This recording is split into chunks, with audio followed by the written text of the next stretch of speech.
Hey, movie fans, and welcome back to another episode of the Uncharted Media Podcast, and welcome to the new year. Hopefully, we've left the hellscape that is 2020 and 2021 behind, but we're not off to the best of starts yet, but this year has to be better. It can't be any worse, right? This year should be better because all the movies that were supposed to be like 2020 and 2021, I feel like all got condensed into 2022. So this year is like loaded with movies, more so than I can think of in a very long time. So I'm really looking forward to that. Speaking of looking forward to, this is the one episode of the year that I look forward to more than any other. This is my favorite episode of the year that we always do. Our predictions video. What we think will be the biggest box office successes, failures, sleeper hits, and then just kind of throwing random darts at the wall, seeing what sticks with bold predictions for the year. I look forward to it. We have about the same batting average as an actual baseball player in this, of like, if we get a third of this right, we're Hall of Famers. But, Josh, how you doing tonight? How was your Christmas break? It was good, man. We didn't do a whole lot, but that was very much needed. Work-wise, that week in between Christmas and New Year's was absolute balls to the wall crazy. But, you know, it is what it is. I convinced my mom this is kind of bleeding into the what are we watching lately, but I convinced my mom to start watching Harry Potter. So we watched Sorcerer's Stone last night because she's the only one in the family that hasn't seen them. Wow. So, just in time for that reunion special. That's literally exact. I was like, I want to watch it, but I don't want to ruin it. And she's like, but I feel like I should read the books first. And, blah, blah, blah. And I was like, Mom, you had 20 years. But when are you going to have time? So, but yeah, she liked the first one. So, yeah, that's fine. Did you watch the reunion special yet? I have not. I will most likely watch it this week. We'll see. It kind of depends on some things. It might be a busy week, might not be. Because my car got hit. Oh, you okay? Yeah, 3 days before Christmas. Somebody rear-ended me on the highway. So that was fun. So I've been dealing with that a lot and trying to make sure insurance is covering things and making sure that I don't get my license taken away for something that wasn't my fault and all this other stuff. Tennessee's crazy. It's been a crazy couple weeks. That sounds terrifying. Yeah, it's been a good time. So I did watch the Harry Potter special. I don't really think there's spoilers for Josh, but the Harry Potter special is to me what the Friends special should have been. I was not the biggest fans of the Friend Reunion specials just because I didn't think it had structure. It was just kind of random hodgepodges of stuff with the cast together, not connected well. This, since it's a movie series with an overarching narrative, it was able to follow specific beats better. Plus, I'm more emotionally attached to Harry Potter than Friends. Like, Friends is fine, but seeing the original cast back together was so cool.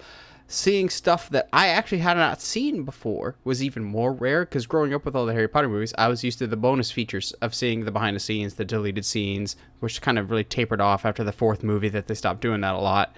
But seeing stuff that I hadn't seen before was super, super cool.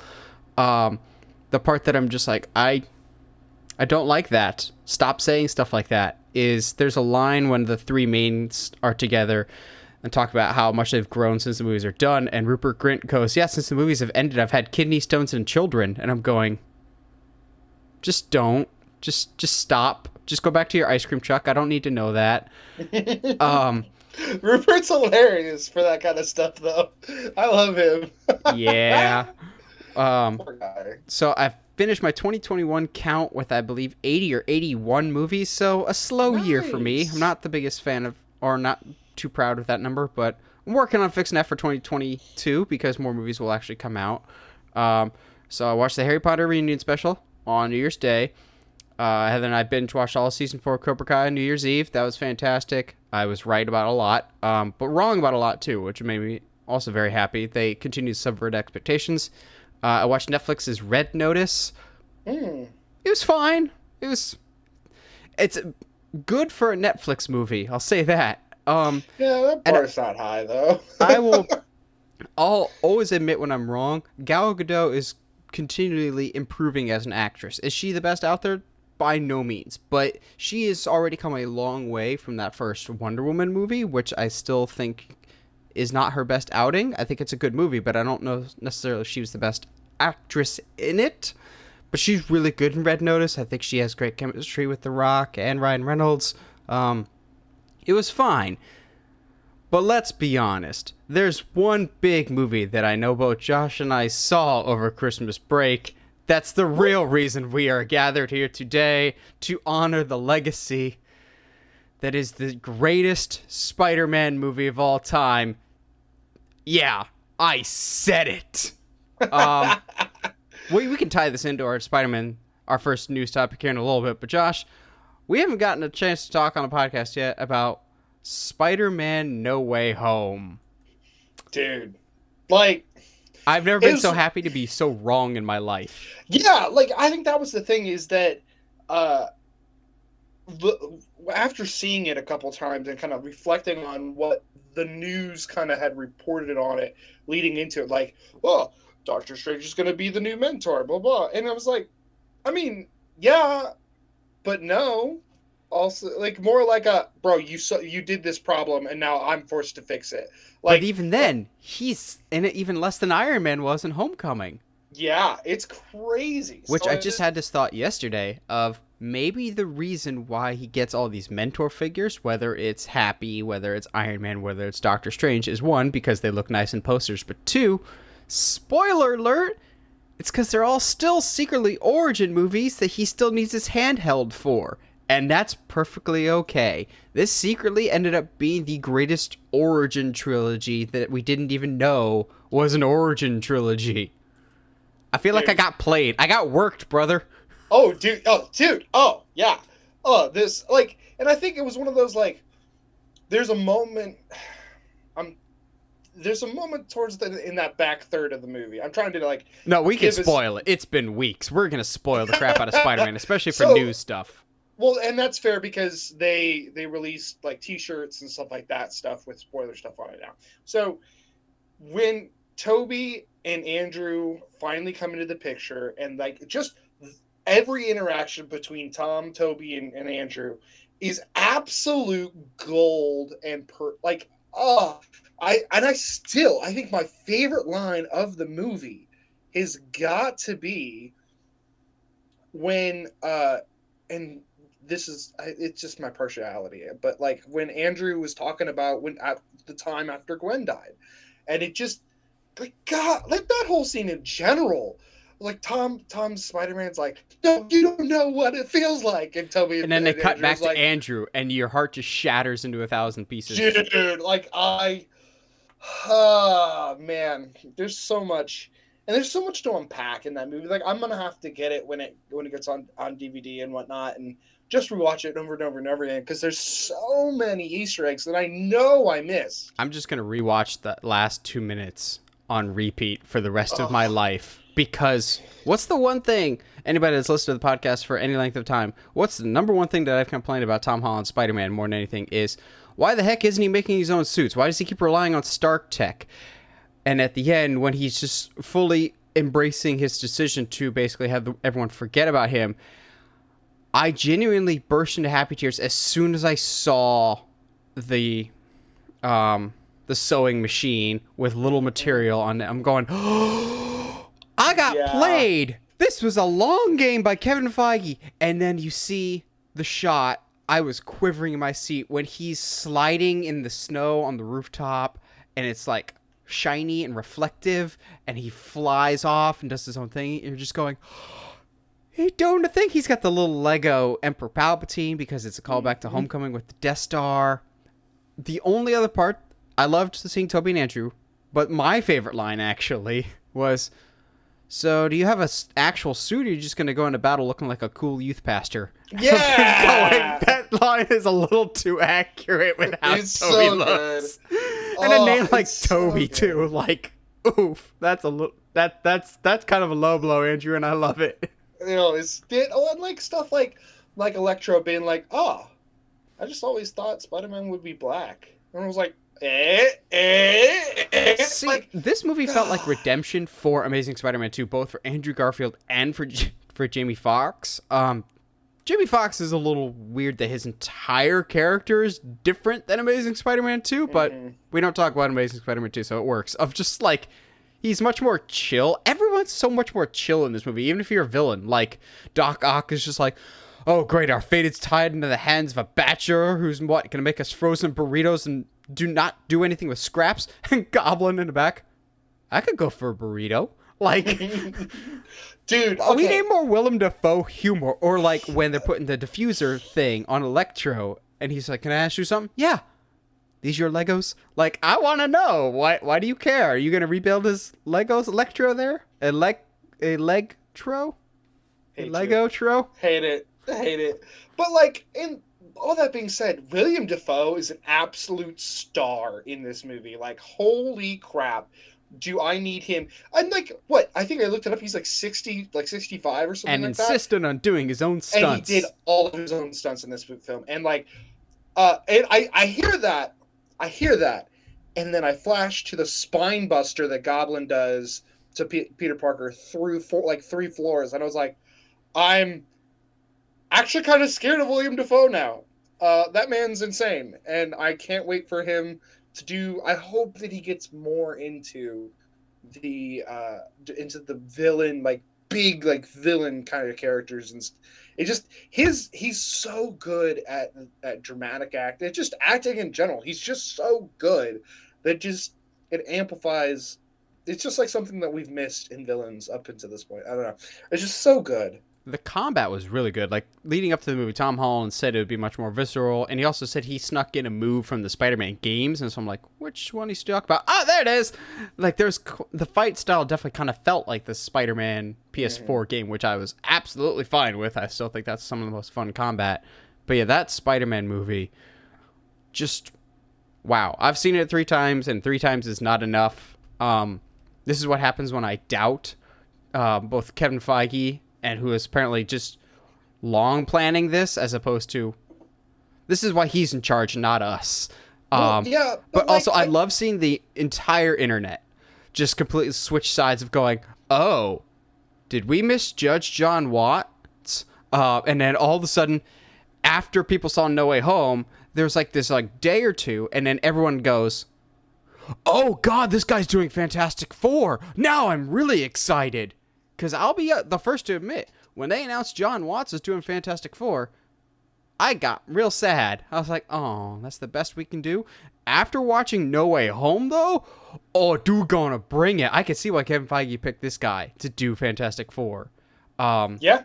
Weird that there's no Fantastic Four reference, because I still am under the impression that Avengers Tower is going to be the Baxter Building. Yeah.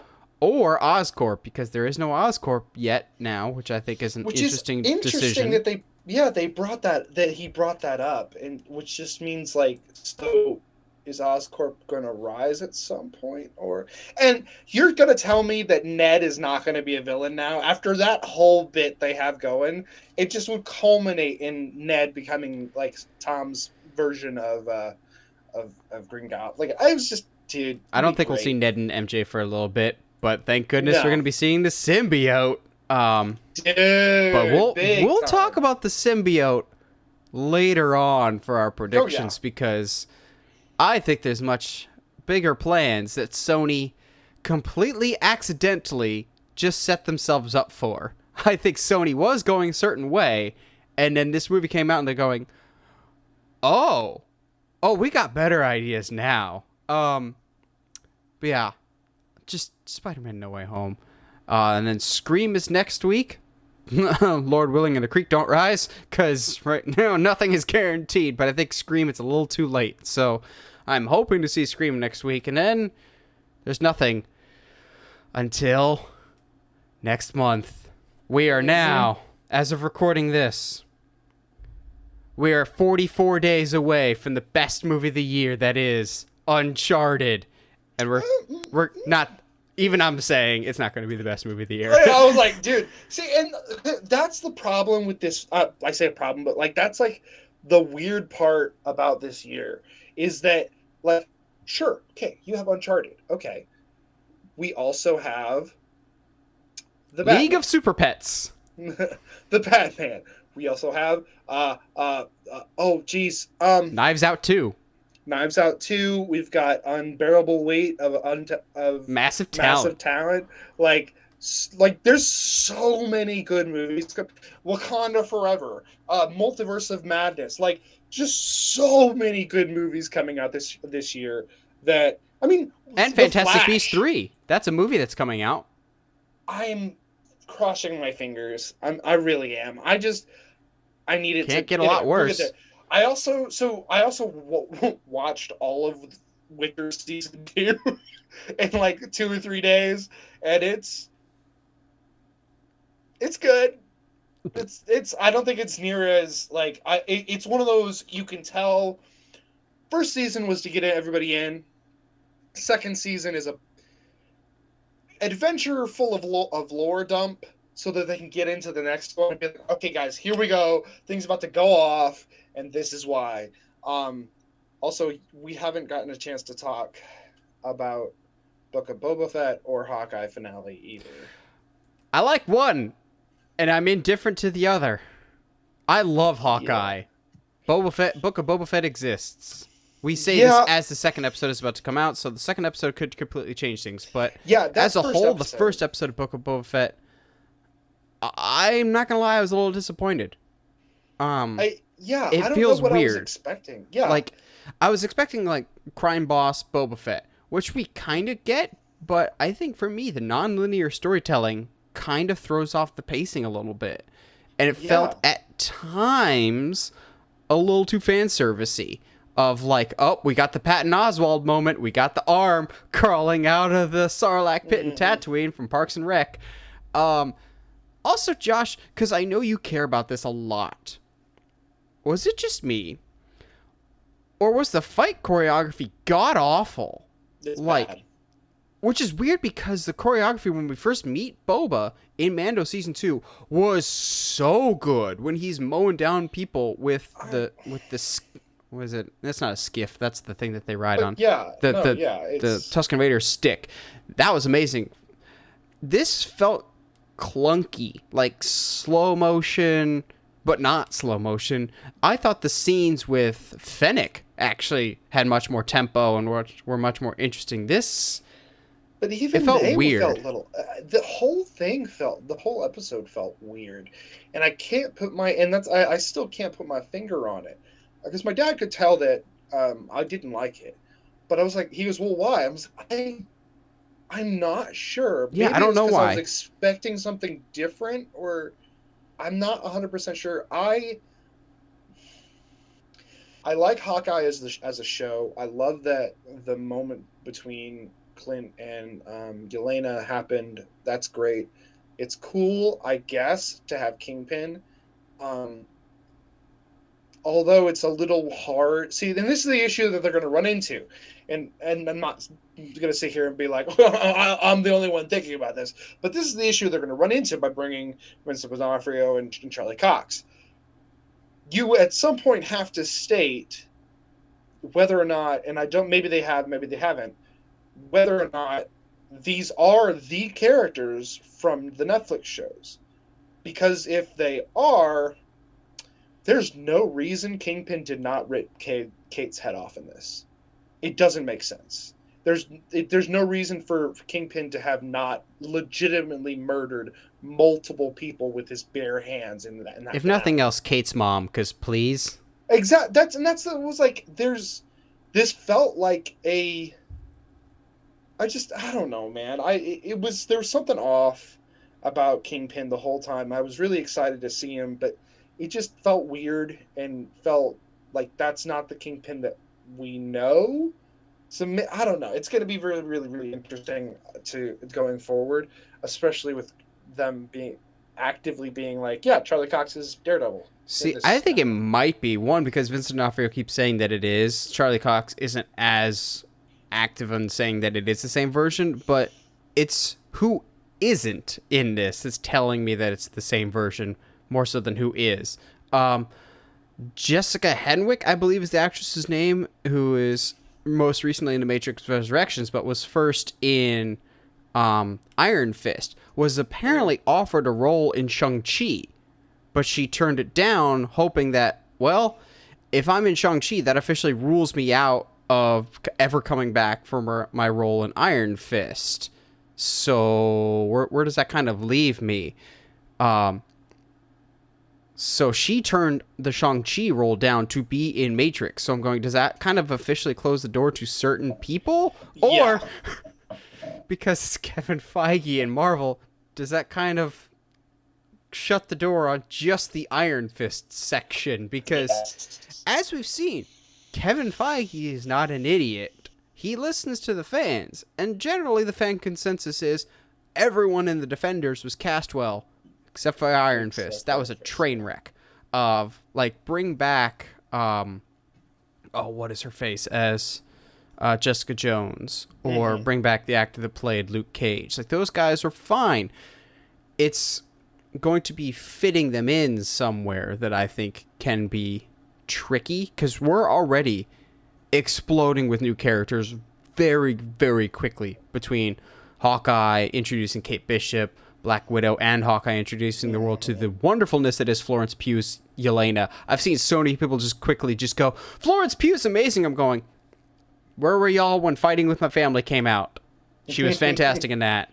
But we're in Doctor Strange in the Multiverse of Madness. We're meeting America Chavez. We're meeting this more or less the next generation of heroes to makes me go, even if we introduce the Netflix characters, do we have room for the Netflix characters anymore? Yeah. Like, I get that Daredevil is a big character, and from rumors that we're hearing online, Daredevil will be making a lot of appearances, but don't expect solo things from him anytime soon. So I'd imagine Daredevil will kind of be the Hulk of the MCU. Also, there's a rumor that I almost sent you from a kind of questionable source. They've gotten some stuff right, some stuff wrong, that says Daredevil will be showing up on somebody else's show. And Josh, because it's you, I just want to stick it to you if this is right. He'll be wearing the yellow suit. Just stew in that. And that's satisfaction for me. Here's my thing, man. I am not, and this is the weirdest way to get to this conversation I've ever had. But so I've been playing a lot of Star Wars Old Republic, MMO, online lately, and a random discussion about Marvel and the Marvel movies had popped up on the general chat. I was like, okay, cool, whatever.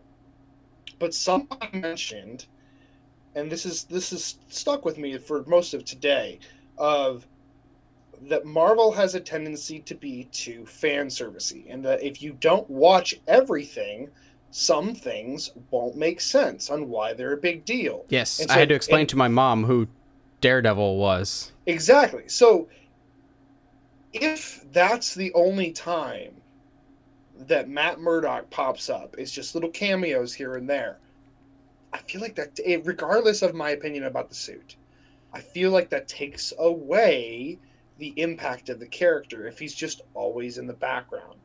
I don't know, man. And maybe it's not always, and maybe I'm just jumping ahead of myself, but like, the more I thought about it, Endgame is not as great of a movie if you don't watch it right after Infinity War. No, yeah, I agree. Endgame is still one of my all-time favorite MCU movies, but if you're coming into it cold, not as good. It's still like my number 3, maybe? I don't remember my ranking. It's probably still my number 3. But as a solo movie, there's better movies out there, like No Way Home.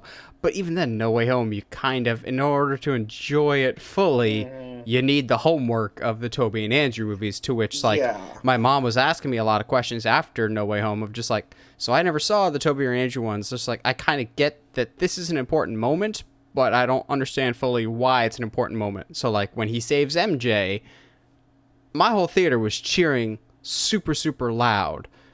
But if you haven't seen Amazing Spider-Man 2, not that we recommend it, you don't get that impact as much. Also, we'll wrap things up and get into news in just a second here. Josh, just out of curiosity, for your theater, at least for me, the first time I saw No Way Home, my theater almost was louder when Andrew showed up than when Tobey showed up. Was that the case for you? So I ended up seeing the first time I saw it. It was in a super super small like local theater. Like I paid $7. What? Yeah, to see I No Way paid Home. 17. Yeah, I know. Granted, screen was kind of small. It was like a weird shaped theater, but like at the same time, I was like, but I just needed to. At that point, I Yeah, was you like, just I need to just need see to it. see this. Just need to see it. I still want to see it in a bigger theater, but whatever. So there wasn't a lot of people in there, but yeah, more people were excited for Andrews, and this is not a knock on Toby at all. I think I it could be think presentation. Like when we see Toby, he's more or less looking like a youth pastor, as he opposed to is. like Andrew's fully in costume, and also Andrew. I feel like there was always that unfinished business part of it. I Um, agree. I think yeah, Toby, and I think we'll get into this later. But I think they definitely have closed the door on Toby, but like in a very like yeah, like he is the OG. And even I have more respect for him because of this movie, but for his character because of this movie. But they definitely present Andrew in this way that is very much he's got some unfinished business. He's not who he's supposed to be yet. yeah. You ready to get into some news? Let's do it, my friend. First time of the year. Let's get to the news. And we're gonna stick with the Spider-Man train for our news because Kevin Feige just thank you for calming our Spider-Man anxiety here, because after the release of Spider-Man No Way Home, which continues to just dominate the box office and is now in the top 10 highest grossing movies of all time and is Sony's most profitable movie of all time, Kevin Feige laid us fans to calm, as he basically said, not lay us down to rest, lay us down to calm. They let us down to rest. Kevin Fagoli, as some people like to call him, Kevin Fagoli, more or less calmed our nerves and said, yeah, we're working on the next Spider-Man movie, and it's going to remain in the MCU, at least for one more movie. So whether this becomes a movie-to-movie basis, or they are working on the next trilogy like we've kind of thought that they would be for a while, whether they're just working on it and only telling us about one movie at a time, either way, I can relax now because, leading up to No Way Home, we're just like, this is probably the end of it. This is probably the last of it. And thankfully it wasn't, and we're getting more.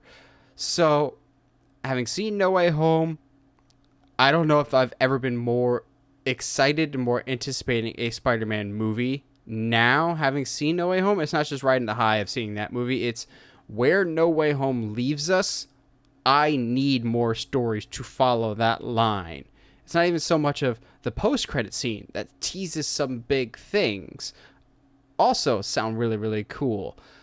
But just where the movie leaves us as a whole, I'm really, really excited for future directions. So, last call. Spoiler alert, spoiler alert. If you have not seen Spider-Man No Way Home, in order to talk about Spider-Man 4, we need to delve into spoiler territory here. So, last warning. Everyone he knows and loves is dead to him.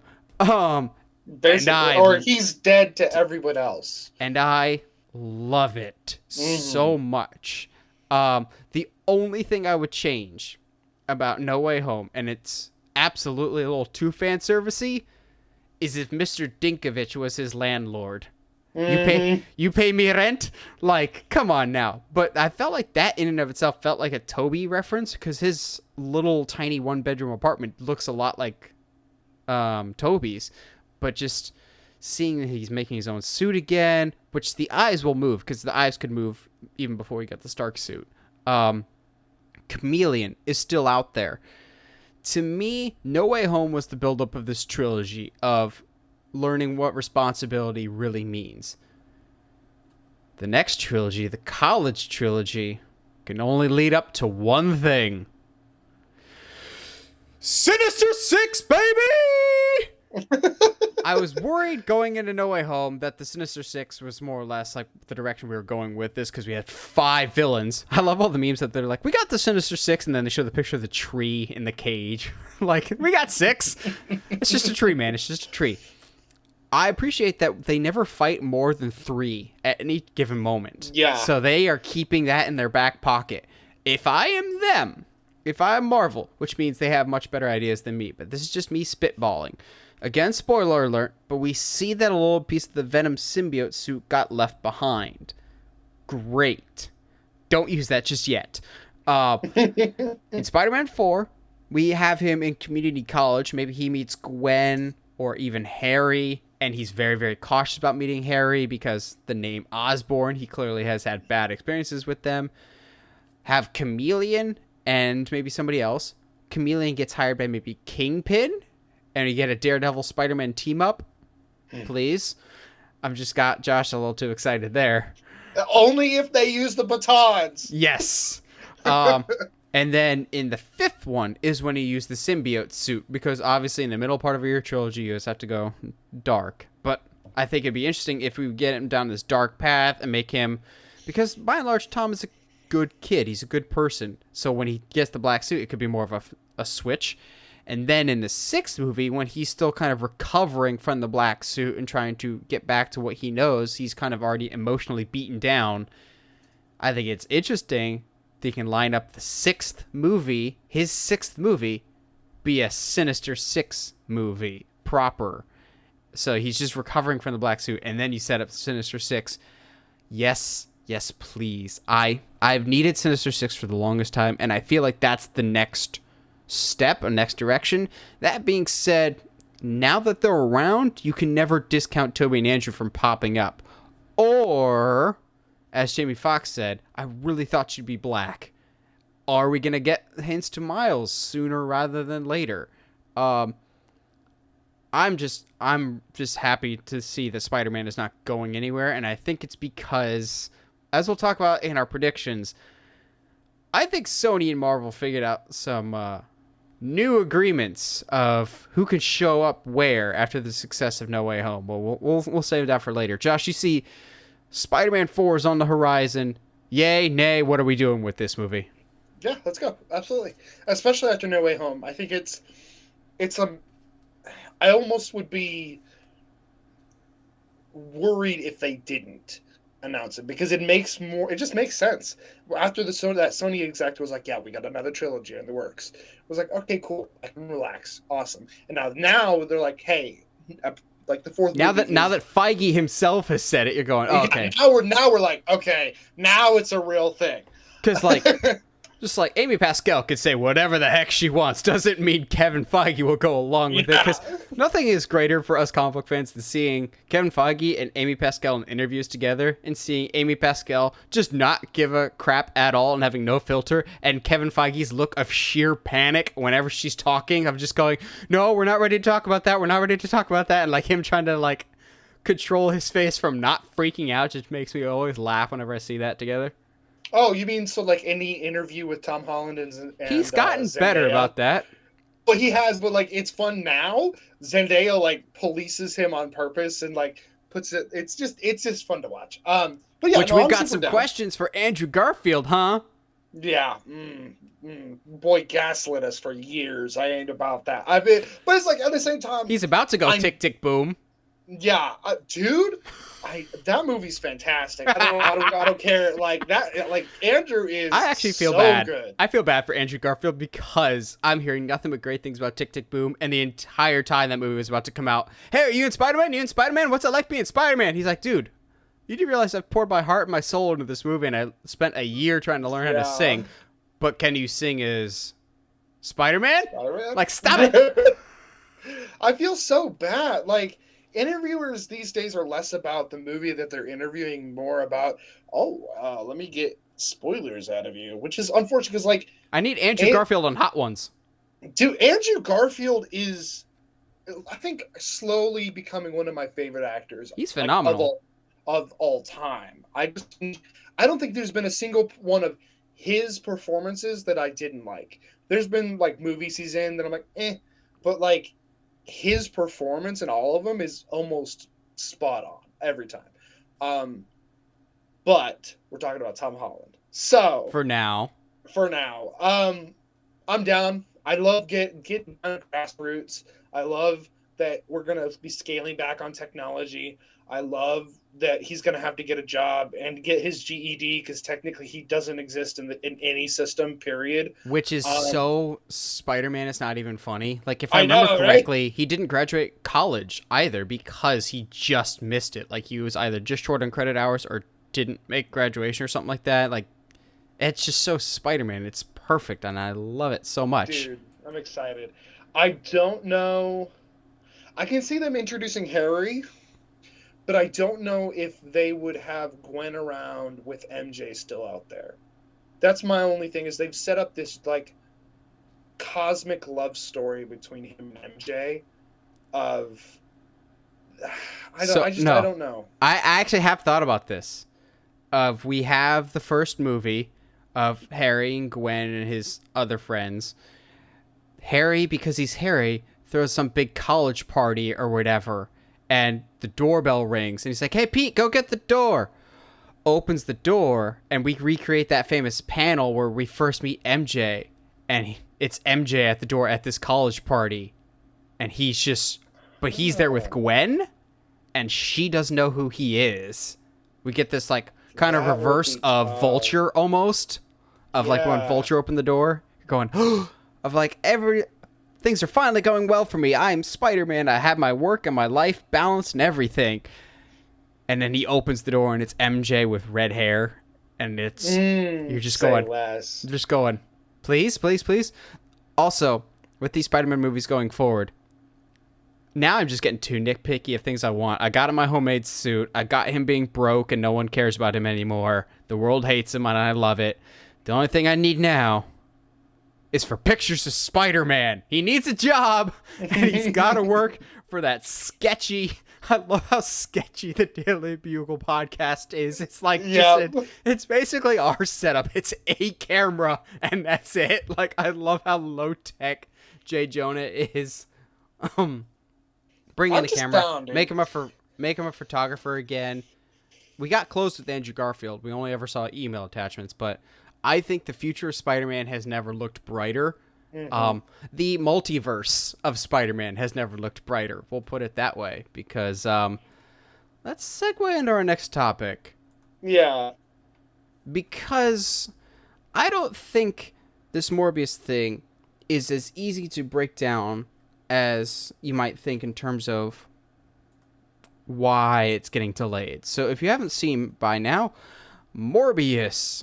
Is it just Morbius, or is it Morbius the Living Vampire? I think it's just Morbius, at least for the movie's title. Morbius is getting delayed for a 7th time. It's getting delayed for the 7th time to April 1st, 2022. Now, there is a multitude of reasons for this. We're going to dive into all of them. The number one most glaring one is obviously COVID cases rising again with Omicron. I don't know how to pronounce this thing, man. And I had it, and I don't even know how to pronounce it. But that's the most obvious one. Of Sony has been, as we've seen time and time again, uber reactionary to COVID. Of how many times did it move Venom and then move Venom back? Mm. So COVID is a factor here. A weird factor, but a factor. I think another factor is maybe they didn't expect Spider-Man to do as well as it is doing, because it's still making about $50 million this past weekend. It's still doing extremely well. So maybe they want to kind of stretch out Spider-Man a little bit more and not want this to eat into Spider-Man. And, of course, we're going to throw all the logic and reasoning out the window for the rest of our reasoning here, because that's what we do. Maybe this movie doesn't connect with Tom Holland's movies as much as they want us to think it does. And so if this was out in theaters at the height of Spider-Man's still popularity, you go, oh yeah, so you were just lying to us about this, hoping that we would see it. Like, Tom isn't connected to this at all. But the out of left field thinking that I don't want to believe because it's too good to be true. And I would like to say we're not conspiracy theorists here, but we always have conspiracy theories. We have a freaking hat about it, so. I am. But the conspiracy theorist in me kind of goes, Sony may have accidentally stumbled into something brilliant that they were not originally planning, i.e. the multiverse. After No Way Home came out, everyone was clamoring for more Tobey, more Andrew, but especially Amazing Spider-Man 3. We're not getting Amazing Spider-Man 3, people. We never will. But that's not to say Andrew Garfield might not show up in other properties. It's a long shot. But I think they're delaying this to fit Andrew Garfield somehow into the Morbius universe. I know it's a long shot, but there's more evidence that this takes place in the Andrew Garfield universe than there is currently for it to fit in the Tobey or the Tom universe.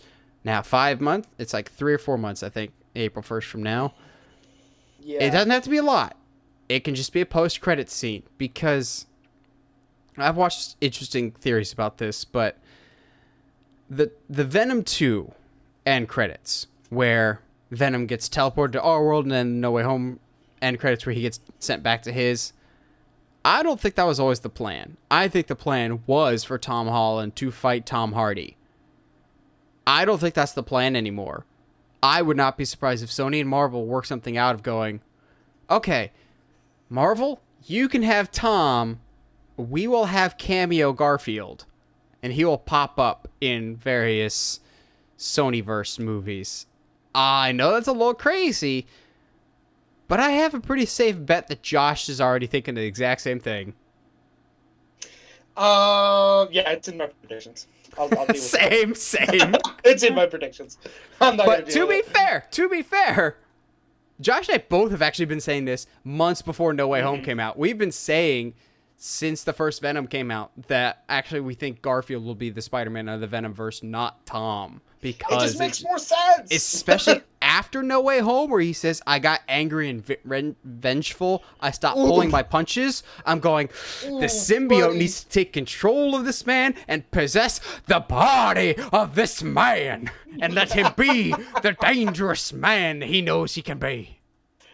I'm trying to not say too. I'm trying to say what I think about this. So you're trying to say less, bro. Say less because predictions are later. But yeah, I think there's a lot that's going into the delaying of Morbius. I think the thing that keeps putting a chink in the armor as far as our theory of this being in Andrew Garfield's kind of universe. First of all, I think it's way more likely than I think any of us are giving it credit for. I think that I just don't see how it's not. That universe has to have a Spider-Man. The thing that is the most confusing, however, Michael Keaton, is Michael Keaton. Since when does Sony care about continuity? I mean, yes, here's the thing. Michael Keaton doesn't necessarily have to... We are assuming, because of the multiverse, that he plays the Vulture. For all we know, he could be playing Bruce Wayne in this universe. Who knows? But my Sony has made a deal with Warner Brothers. The Flash is going to show up in Morbius. I mean, that's likely. You can't say that's not. I mean, Ezra Miller already looks like he's a bloodsucker, so. Ooh, and he already punches women. He's halfway there. Anyway, okay, too close to the line there. But yeah, no, I honestly at this point at this juncture, I don't think that this delay is a bad thing. I don't think this is a reflection on the movie itself. I think it's a reflection of the situation we're in, and maybe trying to film a post-credit scene or something like that. It's either that or bizarre confidence in Sony. They must be uber confident in this weird movie, which I would not be if I'm them, but I haven't seen it, so I don't know. But that second trailer is pretty good. I don't know. We'll see what happens. Time will tell. But I'm not going to be surprised at all if Andrew shows up. So, a while back, Michael Keaton said that he was filming reshoots for something as the Vulture. And I initially thought it was for this, Doctor Strange in the Multiverse of Madness. Now I'm starting to think it was for those Morbius reshoots now that the movie's getting delayed. But Doctor Strange in the Multiverse of Madness also had significant reshoots that we covered not too long ago before we went on Christmas break. now we have our first teaser poster and teaser trailer for In the Multiverse of Madness, and I'll tell you what, they're doing the exact same thing that they did for Spider-Man No Way Home. They're hiding about 2/3 of the movie from us, I think, and I think they will continue to do so. However, we can still get quite a bit of the story, both from trailers and from synopsis, and from No Way Home, I guess. Because No Way Home, I think the biggest Doctor Strange related thing that comes out of No Way Home, more so than messing with the multiverse and everything else, is Wong being Sorcerer Supreme. To which I'm going, oh, well, that sucks. I liked Wong. Because as soon as you say Wong goes Sorcerer Supreme, I'm going, well, nice knowing you. Because come on now, like, he ain't going to be that for very long. He going to die, which makes me sad. Because I like Wong. He's one of my favorites. But this trailer, I think, is hiding a lot. And if, like, 1/3 of the rumors that we're hearing is true, then good. Hide them. Because we'll talk about it in our predictions. I think this has the opportunity to dwarf No Way Home in terms of how big and how grand the scale is for this, in terms of there truly is nothing off limits for this movie in my mind. I also think this trailer is lying to us. They're showing, like, the biggest threat to the multiverse is you. And it shows Strange Supreme from What If, to which a whole bunch of people in the audience are going, oh, crap, did I have to watch What If, too? Gosh dang it. And Man, some of us that homework? watched What If are going, nah, you really don't. Just don't waste your time. 'Cause I'm sorry, I was let down by What If. But I don't think he's the bad guy either. I think he's going to help them. I think he's going to be on their little Revengers team. Like their little Illuminati, so to speak. Hint, hint, hint. I actually think the main bad guy for this is either our universe's Wanda or an alternate universe's Wanda. Because we see both regular Doctor Strange and Strange Supreme. So we're getting 2 Doctor Stranges. Also, look at the teaser poster. We get... it's not... That's our graphic here. But you can see next to me, pointing there, 3 Doctor Stranges in this picture. Now, it could just be artistic style, but to me, that actually, I don't read that as artistic flair by the person doing this poster. I think that's there are 3 Doctor Stranges in this movie. Also, you know, toys have confirmed that we're getting multiple Doctor Stranges. But look. Details. 3 Doctor Stranges and 2 Wandas.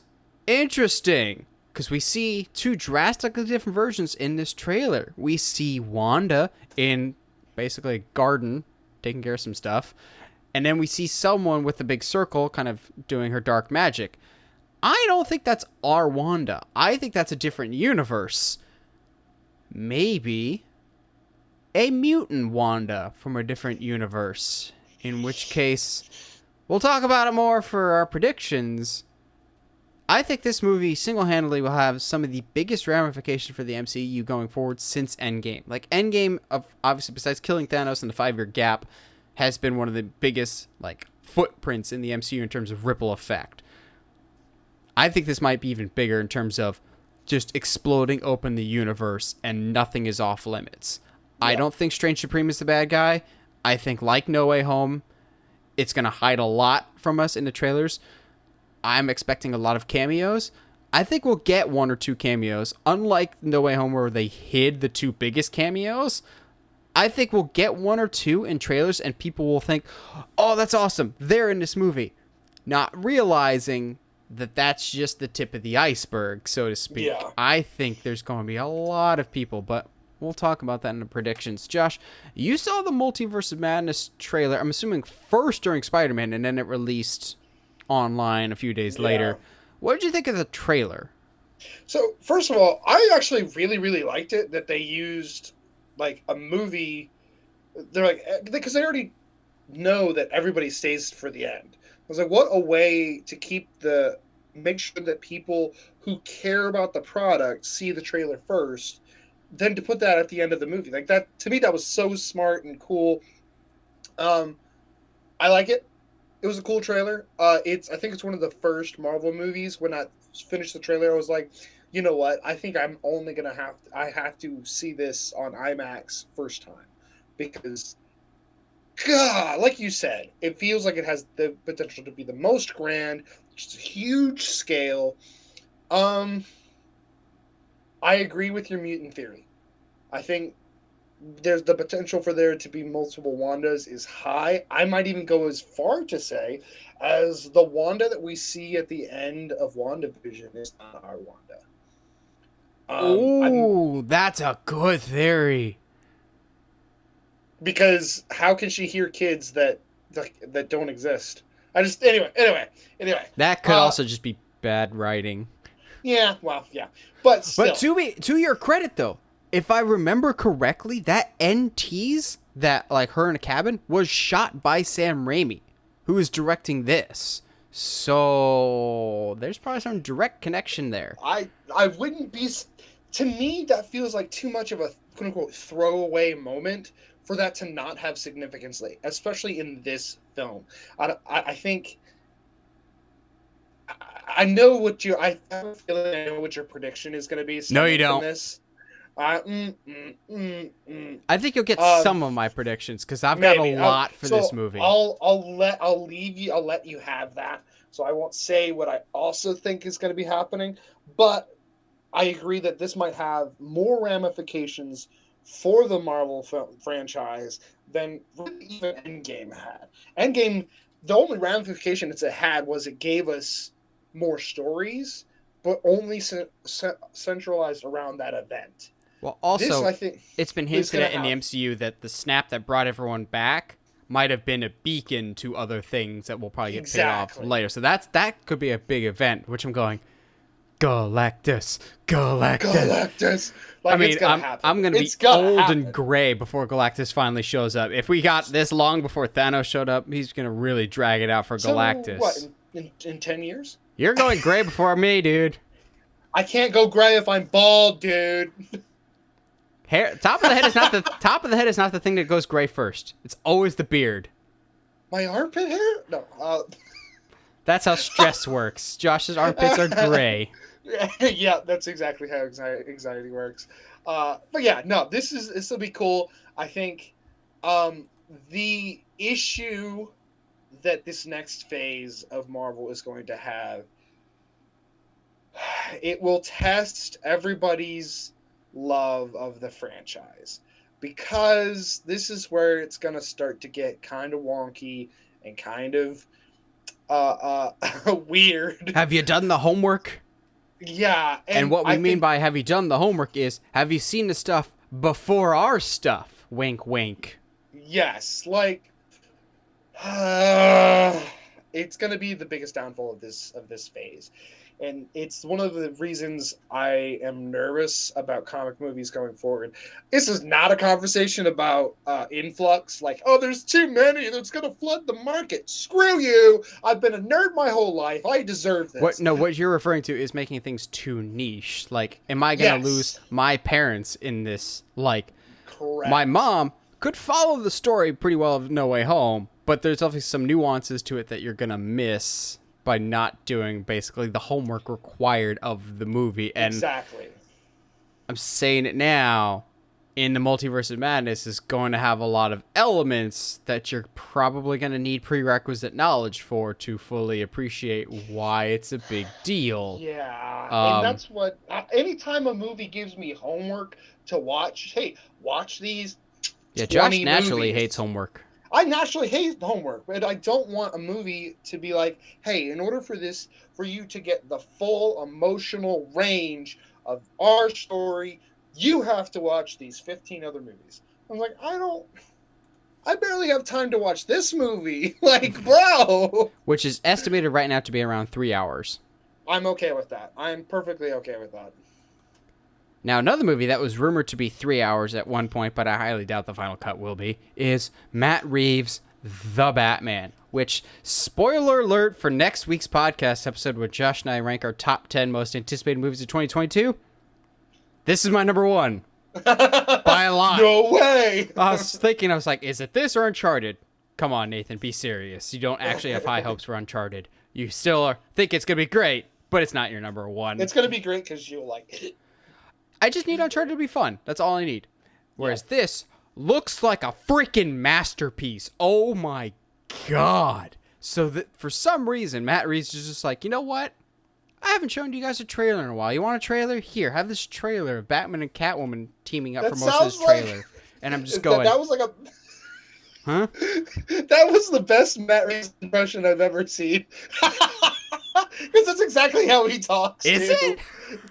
Go back and watch the DC fandom of how he's like, I just thought that I really like this story. I really like this character, and it's like that's like Matt Reeves is like, the movie's coming out soon, but like they deserve a trailer. They've been patient. Let's give them something to sink their teeth into. So yeah, he gave us the Bat and the Cat. Josh, what'd you think of this trailer? Dude.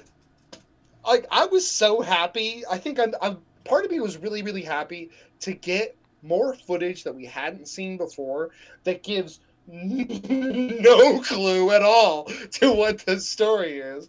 And I was like, yeah. You sure about that? I mean, okay, if you went all nerdy on it and like get Court of Owls. Court of Owls. Okay, yes. But I'll come to that. God, I just like the amount of action in this trailer is so awesome. Dude, that closing shot looked like a freaking Arkham game. I have no words. I watched the trailer like 3 times in a row. I was just like, this is so good. And it's not even the movie. I'm just excited. You lied to me, Alfred. You've been lying my whole life. To which I'm just going, so the Waynes were bad people then. We'll talk about that later, though. I just love this trailer so much. I love the vibes Riddler's giving off of this really is just Seven. Also, maybe it's because I overanalyze everything, but I love at the end of this trailer when he's just like, what's cold and brutal but vengeful if not... What's blind? And Batman's just like, justice. What I love is, if you remember the first trailer, that's not the right answer. Because that clearly is taking place at that funeral where the car crashes and the person comes out. That's the wrong answer. Because in that first trailer, we see that person blow up, which causes Batman to like fly back and destroy the suit that we've got here, which, hopefully might usher in the return of the blue suit with the white eyes. Return? That hasn't been on screen ever, sir. Excuse me. 1966's Adam West was in theaters, sir. That counts as a theatrical movie. Actually, I can talk louder than you. This is a talk show where it all depends on who's talking louder. And I have final muting control over Josh, so I am always louder. The return of the blue suit, I think, will be in this movie. Oh crap, that's not my predictions. Let me make some notes real quick. But I love that the trailer makes it seem like justice is the right answer, and from another trailer we know that it's not. I love the line. It's just like, you have a lot of cats. What can I say? I like strays. And I'm going, I was like, dude, that's a good line, because that fits Catwoman a little too well. Well, so I hit it. That line hit me, and I was like, so does Batman. Batman likes strays too. Which I love that this trailer shows that he's working with Catwoman, because I think at the end of this, he's going to realize, okay, she's just going to keep being a criminal and doing her own thing. And maybe Alfred can go, you seem to work better working with someone than by yourself. And just leave it there for a later day. I don't know why I'm bringing that up, but I refuse to let that die. But I think Catwoman's a much bigger role in this than we originally thought. I thought she was just going to be a bit player. This seems to be like she's a co-star in this, like a really big part. I think also they're hiding quite a bit, because we've heard from interviews and from Matt Reeves themselves that Colin Farrell's Penguin is not a big character. Then why do we keep showing him in trailers if he's not a big character? Unless you're trying to hide somebody else, because I know you are. Where's the Court of Owls? Show me the Court of Owls. Interrogate, like, Where were the court? Where's the court Where? vowels? Where? I'm getting like hardcore Hush vibes from the dynamic of Batman and Catwoman. Mm-hmm. I just like it's just God, it's so good. It's so good to see Batman like doing actual martial arts. Like, oh, And we haven't even talked about yet how gorgeous does this movie look? Like every single shot in this trailer, I'm like, well, that's gonna be a poster of some college kid's dorm going forward. Also, like this poster here, oh my god, like I love this so much. I've loved all the posters, all the promo for this. I think this movie, I'm getting a little nervous of how high on a pedestal I'm putting this, of how looking forward to this movie I am. But man, they have not missed a step with the marketing on this movie yet. I just continue to get more and more excited. If the movie is as good as the trailers are portraying it, here's where I'm going to shock Josh. If the trailers are as good, if this movie is as good as the trailers and posters and marketing for this movie are making it out to be, it, to me, could potentially surpass Mask of the Phantasm as the best Batman movie of all time. Oh, dang. Oh, yeah. Well, I mean, okay. So well, Josh doesn't like Mask of the Phantasm as much as I do. I was like, that's hard for me because I'm like, it's the Mask of the Phantasm. It's fine. But I know what that movie means for you. So like, that is a big claim. It's a big ask. It is. But we're on the right track so far. See, I like this thing where where movies are hiding the back 2/3 of their film. What a novel concept! As I watched a Liam Neeson trailer today that gave away the entire movie. Yeah. This might be my most anticipated movie this year. Now, let's talk about the other bat that's ruffling a lot of feathers lately, especially with some recent developments that we may or may not go into fully. But we've known that the Batgirl movie is coming. I believe it's still coming out 2022. It's not like the Blue Beetle movie, which, quick aside for that, Blue Beetle is no longer coming to HBO Max, or this year. It's now, unfortunately, coming out next year to theaters, baby! Also, quick side tangent, Josh, before we hopped on to record this, Xolo Maridueña, who plays Jaime Reyes in the movie and plays Miguel in Cobra Kai, talked about that he has done costume fittings for Blue Beetle already. And you want to know something, Josh? It's a practical suit. Yes! Oh, I can flip the table right now! It's a good thing Josh is sitting down. I'm so, dude, I'm so excited for Blue Beetle. Anyway, now that he's tongue-tied, let's get back to the thing that's much more complicated, which is the Batgirl, which is still coming out this year on HBO Max, and lately running into a bit of controversy. So we know Ben Affleck is not coming back to the Batman after the Flash movie. He has said that he is done with IP movies, so the DCEU needs a Batman. Well, they're bringing back Michael Keaton, which is a weird choice. They said that we already know he's coming back for the Flash, but apparently Michael Keaton will be the Batman in the Batgirl movie with J.K. Simmons as Commissioner Gordon, with Brendan Fraser as Firefly. This complicates things quite a bit. Also, I think this is the only place to really talk about this, because I don't want to make it its own separate news topic, because I don't fully believe these sources at all. But the Michael Keaton replacing Ben Affleck already caused a bit of a stir. And then maybe 2 or 3 days ago, even more stuff was stirred up with some rumors revolving The Flash. Now, spoiler alert for The Flash, if this is true, I doubt this just because I think it's too stupid to believe, but supposedly The Flash will retcon away everything from the Snyderverse. It will make Keaton the Batman of the DCEU, with him handing off the reins to the Batman mantle to Batgirl, and Supergirl will be the new Superman of the DCEU going forward. So this Batgirl movie supposedly will be the origin of our new Batman going forward. I don't believe these Flash rumors, I don't trust the sources that they're coming from. That, There's a lot of stuff that kind of is conflicting information within these rumors. But those rumors aside, this news was not received well because I think people were under the impression, since J.K. Simmons is coming back, that Ben Affleck would be coming back. And I can understand that position, but Ben Affleck made it clear that he's not coming back. That being said, I don't particularly want Michael Keaton in this, not because I don't think he's a great Batman, but because it overly complicates things when it doesn't need to be.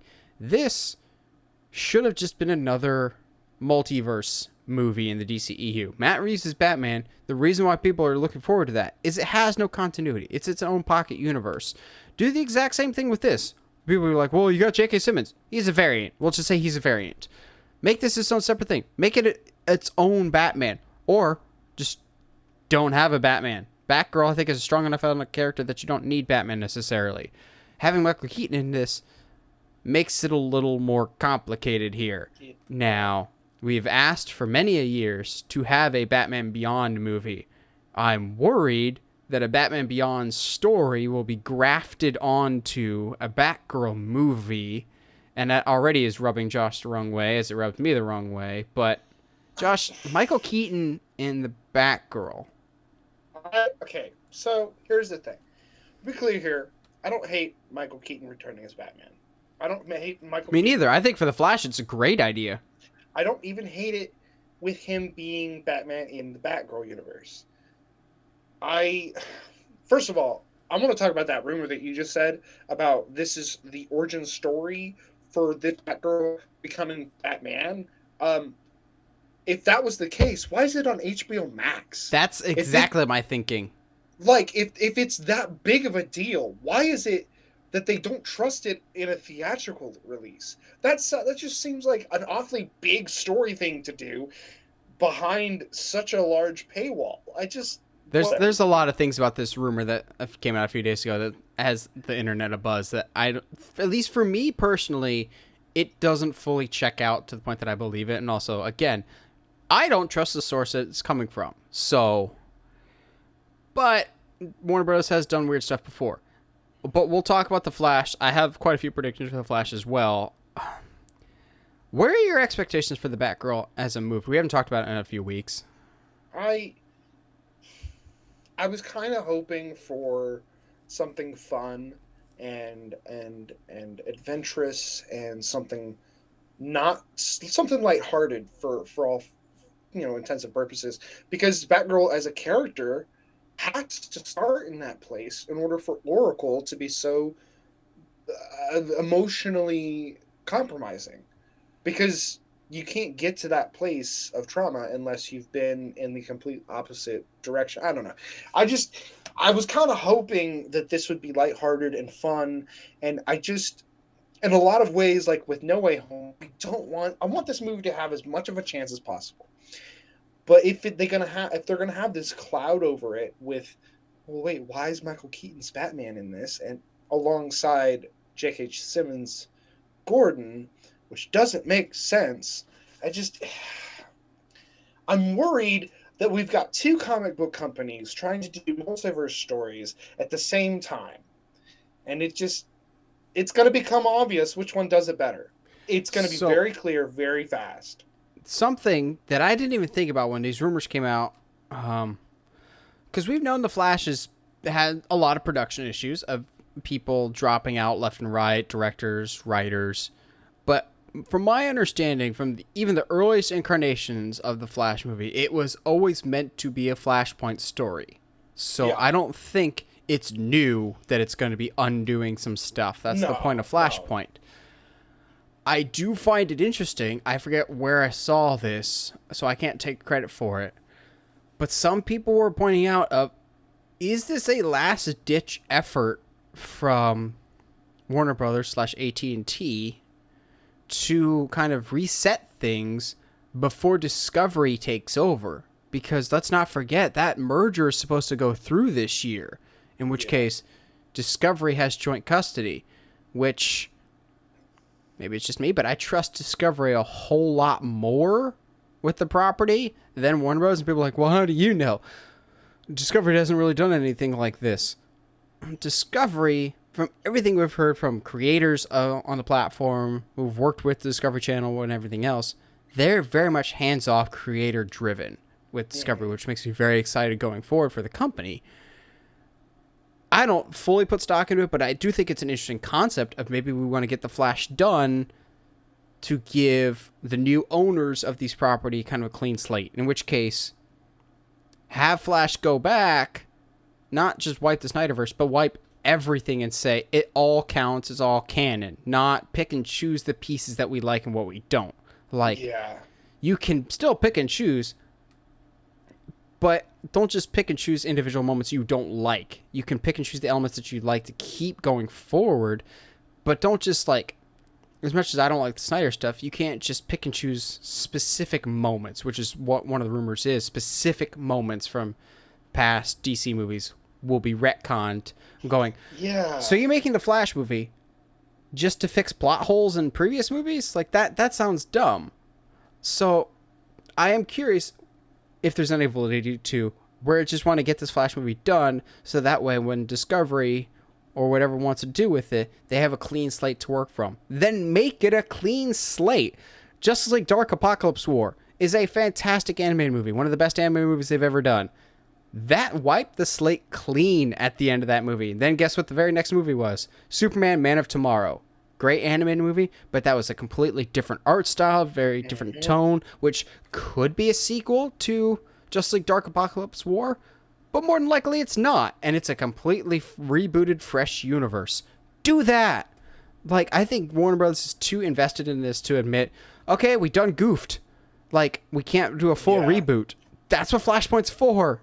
Do a soft reboot, but it's even on a soft reboot, it seems like it's more vindictive of trying to erase the Snyder stuff than doing an actual proper soft reboot. Yeah, and that's like, even as someone who's not that big a fan of the Snyderverse, multiverse theory is one of those things that, like, you either go all in or you don't do it. Either you go full-fledged, you can't half it. It's not, it will not work if you half it. As much as I don't like a lot of what Snyder did, you can't just pick and choose specific things to change, because then it just gets messy and unorganized very, very quickly. Yeah, it just doesn't make sense as a story arc. You can't. I don't know, and it makes me worry for Batgirl, because this is a movie that needs to be on its own. It needs to be, for the character itself, needs to have a self-contained adventure. Just, I don't know. Don't want it to become something bigger than it needs to be. As always, this month, this year, this episode's podcast is sponsored by TeePublic, where you can get not one, not three, but 5 different t-shirt designs now up on TeePublic.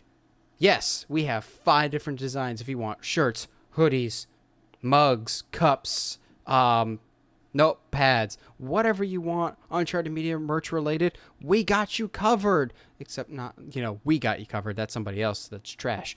But we got you covered merch-wise. So go check us out at TeePublic, or check the link in the description for all your Uncharted Media merch needs. Now, it's predicting time, the best time of the year, where Josh and I celebrate if we get, 3 things right. That's how this goes. So what we've got is, we've got the box office stuff. We're going to talk about what we think will be the biggest hits, the biggest misses, and then we'll have some sleeper hits, movies that we think will sneak up on people and be surprise hits. And then we'll kind of go with the movies that are coming out this year. We'll go with predictions for those movies. And then we'll also close out with things that we think will be announced this year. So like announcements, castings, just general movie news that we think won't pertain to movies that come out in 2022, but will be 2022 movie news nonetheless. Mm-hmm. So let's start with box office. Josh, you want to start with hits, misses, or sleepers? Let's hit with misses. And I know this is right around the corner, and I know it's already got a lot stacked up against it, but I think Scream's going to flop incredibly hard. I want you to be wrong, but I'm not strong enough my convictions to argue at all right now, especially right now. I mean, there's the lack of marketing, the lack of buzz. I mean, I mentioned it to somebody and they forgot that movie was coming out. Like, oh yeah, I was like, I am seeing the marketing, but that's because I am constantly in a horror bubble. If I asked my parents if they knew a Scream movie was coming, I don't think they would know. Like, I think you're right in that regard of people in the horror community absolutely know a new Scream is coming. But the general movie population that you probably want, I don't think does. Yeah, and with the way that I feel bad that like COVID could be one of the reasons it flops, but so could marketing. I don't think COVID will be the reason. I think people will just not go see it. Which, unfortunately, is nothing new for Scream because let's all remember Scream 4 also flopped, which sucks because Scream 4 is actually my second favorite besides the original. I like Scream 4 quite a bit. It has one of my favorite characters besides Sidney Prescott with, what's her face's, what's her face? The girl from Heroes, cheerleader, Until Dawn girl. Kirby, I think her name was Kirby in Scream 4. I really liked her. And technically, according to Wes Craven, she's still alive. I have 3 on my flops list. One of them, I guarantee you, is not on Josh's list because I think he forgot that this movie is coming out this year. Probably. As all of you should. Puss in Boots 2. Good God, do we not need this? Yeah. I saw that on the list of movies that was coming out this year. I was like, that's a thing? I didn't know that was a thing. That does not need to be a thing. It should not be a thing. The first one, I don't care what y'all say, the first Puss in Boots is one of the worst movies I've ever seen in theaters. My family, normally there's at least one of us that likes a movie when we come out. All of us just sat in a theater and looked at each other like the penguins in Madagascar. Well, this sucks. Like, we didn't say anything. We're like, did any of us like that? There's one good joke about catnip, and that's about it. Also have, just because of who's attached to it and the unfortunate circumstances that befall this movie, Death on the Nile. Oh, it's going to be terrible. Starring Gal Gadot, but she's not the problem with this movie. One Armie Hammer. Oh, no. I do not envy you, Disney, for trying to figure out what to do with this movie. This is supposedly coming out next month. And Disney, I'm sure, is going to try and release this movie as quietly as humanly possible. Because you've got... It's going to be bad, dude. First of all, I hated Murder on the Orient Express, first of all. Second of all, the whole Armie Hammer situation. Anything with Armie Hammer is a PR nightmare. As soon as anybody has to do press for this movie, poor Gal Gadot is going to be asked about this. What was it like working with a sexual cannibal? And she'll be like... Yeah, can we... Next question? Like, the PR is going to be terrible for Armie Hammer. And I know she hasn't done too bad of things, but Letitia Wright, Shuri in Black Panther, has also gotten herself into a bit of controversy, whether you agree with her stances or not on specific issues. No matter where you stand on it, she's become a polarizing figure. When it comes to that subject matter... No matter what side you're on, it's polarizing for better or for worse, unfortunately. So there's already a lot of controversy in Death in the Nile. The trailers I don't think look good. Unfortunately, there's a lot of controversy around this movie. I just don't see it doing very well at all. Yeah. I don't need it. It's not a thing that needs to happen. I got one more. How many more flops you got, Josh? That was the only one I thought mentioning. I saved this one for last. I just don't like Scream.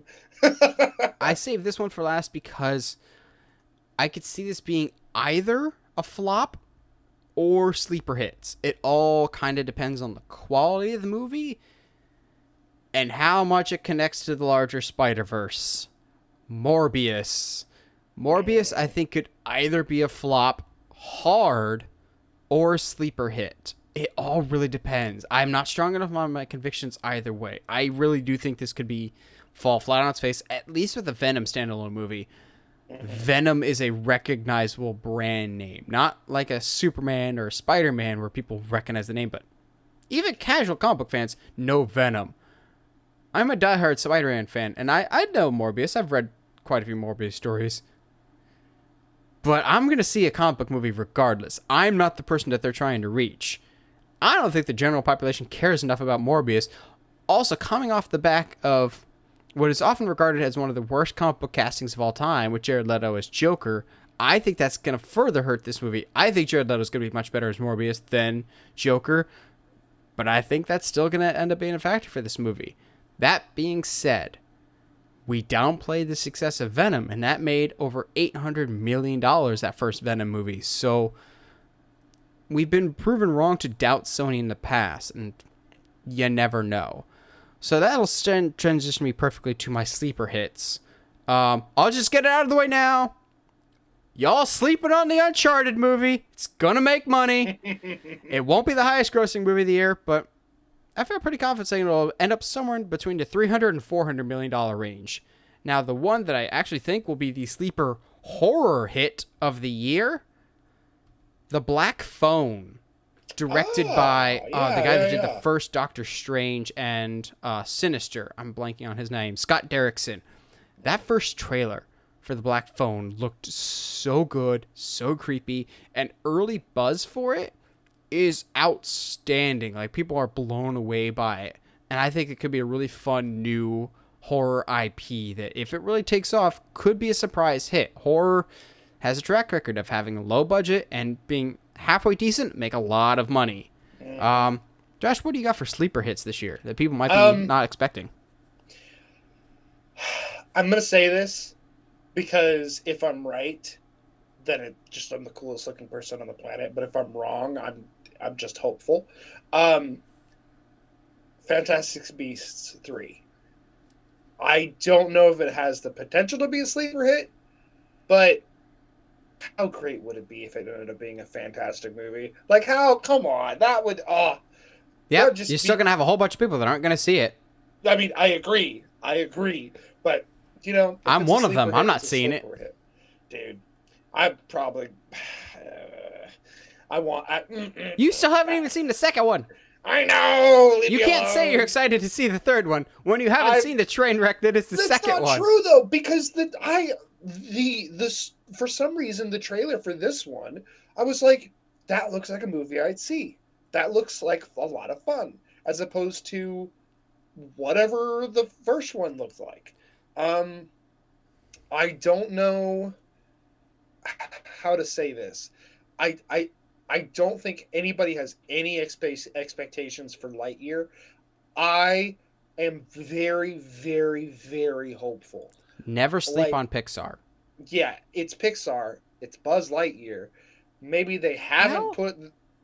I won't say never sleep on Pixar because, unfortunately, probably due to Disney's release schedule, the last couple of Pixar movies have not done financially well. I didn't think Encanto did particularly well, and Luca was straight to streaming. I think Disney is not in a healthy relationship with Pixar right now, but I think it'll be great. If it is, if it's theatrical, I think you're right, and it will do well. If it's theatrical, yeah, that's the thing.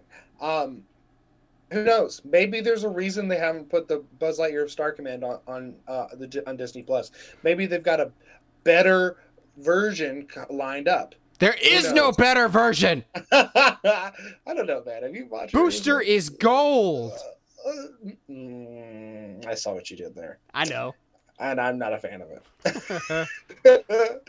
That's really, I don't know, man. There's a lot of like absolute smackers coming up this year, so who knows? Yeah, so that'll lead us to the biggest box office hits of the year. I got 4. 3 of them are superhero movies. Yep. Because of course they are. Right now, in this virus-infested world that we live in, the only box office proven success right now is superhero movies, unless you're Black Widow, in which case you apparently lose a lot of money to pirating, which I think is really funny. I think the superhero movies that will be the top ones will be The Batman, Doctor Strange in the Multiverse of Madness, and Aquaman: The Lost City, or The Lost Kingdom. Because the first Aquaman made $1 billion. And now I know there's going to be some people that claim to be boycotting the movie because of Amber Heard.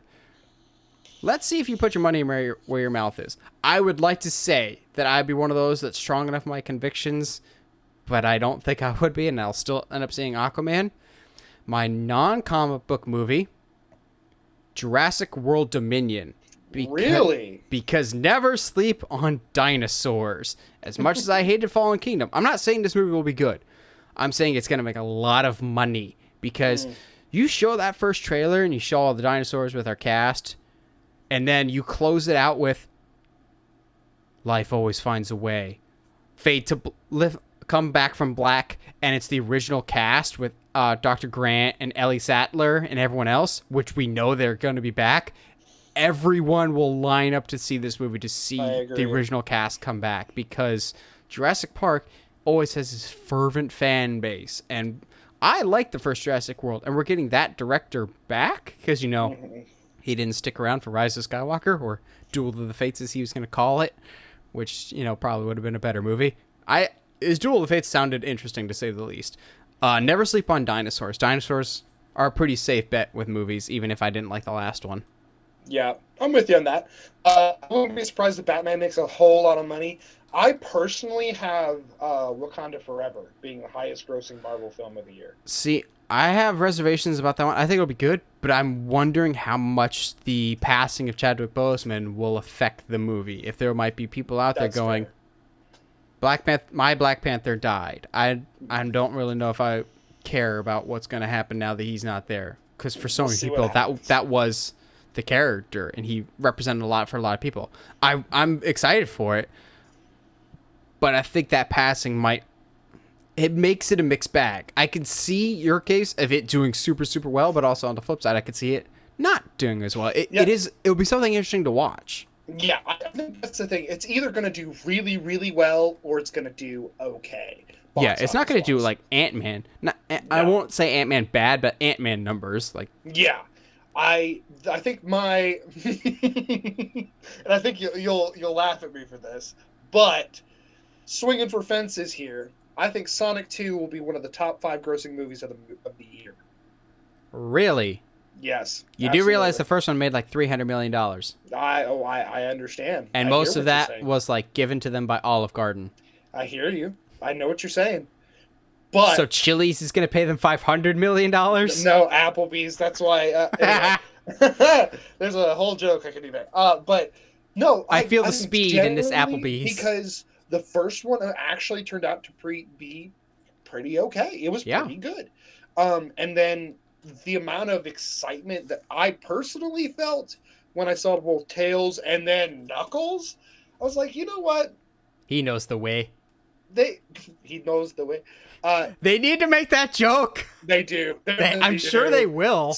Especially with Idris Elba, who's like from I don't think he's from I think he's from Uganda, actually.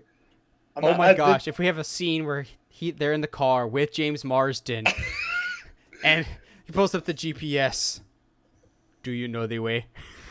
Hold on, I gotta Idris Elba. But I don't think it's that far off to say that. Really? You sure about that? Do we want to bring up the past here? No, folks, if you don't remember, Josh at one point said that in 2019, the highest grossing movie of the year would be Detective Pikachu.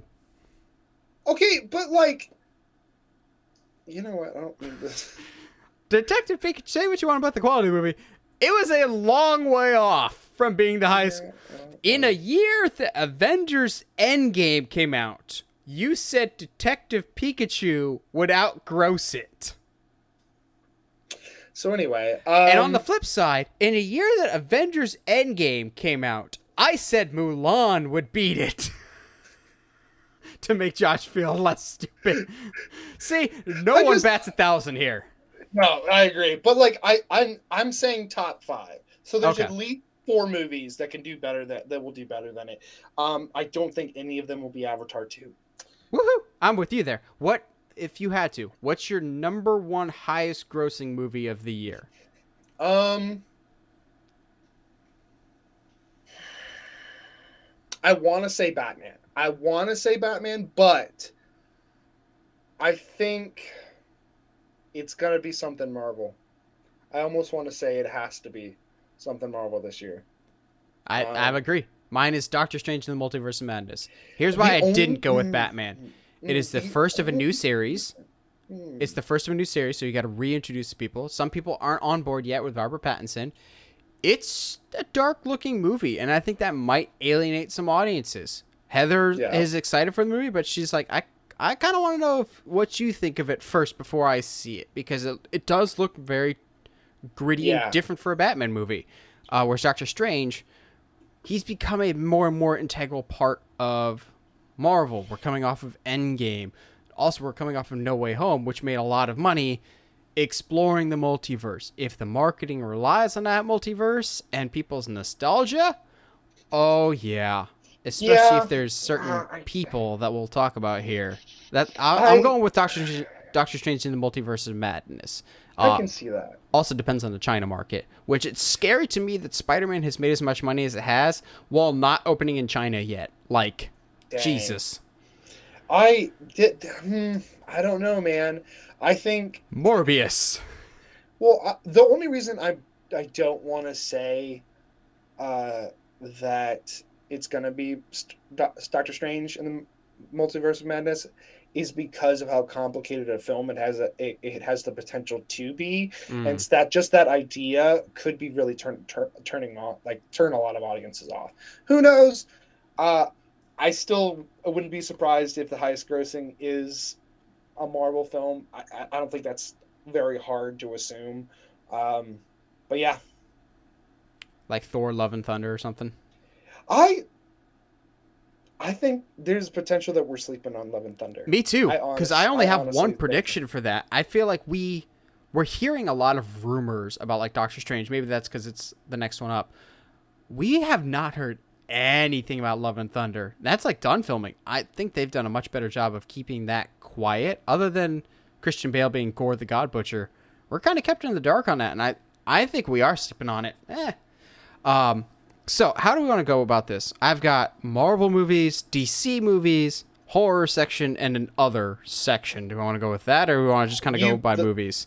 To do your thing, I will follow suit, my friend. We'll do that. We'll start with Marvel stuff then, kind of piggybacking off of the Doctor Strange stuff. So I went in theatrical release order, which this is still the same order, even after the Morbius delays. So starting us off with Morbius, because I'm doing anything Marvel related, even if it's not MCU. Morbius. Andrew Garfield will be the Spider-Man of the Venomverse and will cameo at the end. I feel even more confident about this after the Morbius delays. Like, there's smoke, there's fire, I think, on this one. I feel pretty confident saying he was not always the plan, but I think he's the plan now. Yes.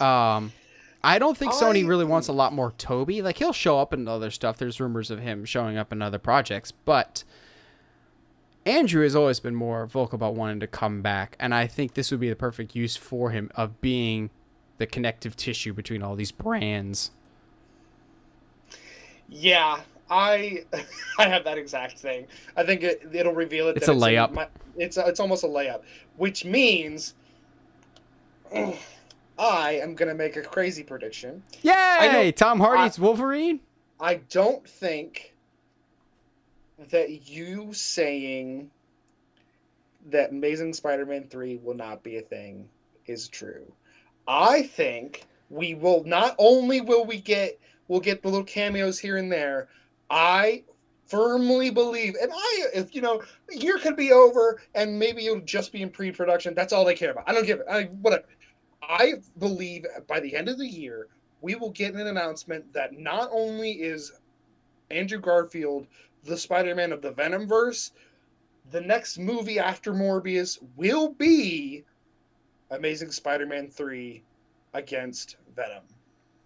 Kraven is still going into production. Kraven will go into production before Amazing Spider-Man 3. Okay, well, also, you know what I mean. I don't think Amazing Spider-Man 3 is happening because the people over at Sony have said adamantly that the only Spider-Man we care about for solo movies right now is Tom. And I'm going, yeah, I kind of believe that. Like, Amy Pascal is worse about spoilers than Tom Holland. And even she's just been like, No, we want to make as many Spider-Man movies with Tom as possible. Like, Sony was the one that kicked out Andrew Garfield to begin with. Now, the fun one. I don't care. I want it. This is not so much a Josh actually thinking this will happen. This is Josh's wishes and desires more than anything. Well, predictions. I think an Emma Stone Gwen Stacy movie is more likely than Amazing Spider-Man 3. Could you imagine if the multiverse affected Andrew Garfield's universe just as much as it affected Tom's? And so when he comes back, there's a Spider-Gwen roaming around New York too, or it's a Spider-Gwen that Venom finds and it's not Andrew Garfield. Oh, okay. Anyway, because okay, so I think the big event that will be shown at some point is that, and I hadn't considered this before until No Way Home, that Venom all happens in San Francisco. On the other side, Morbius references it.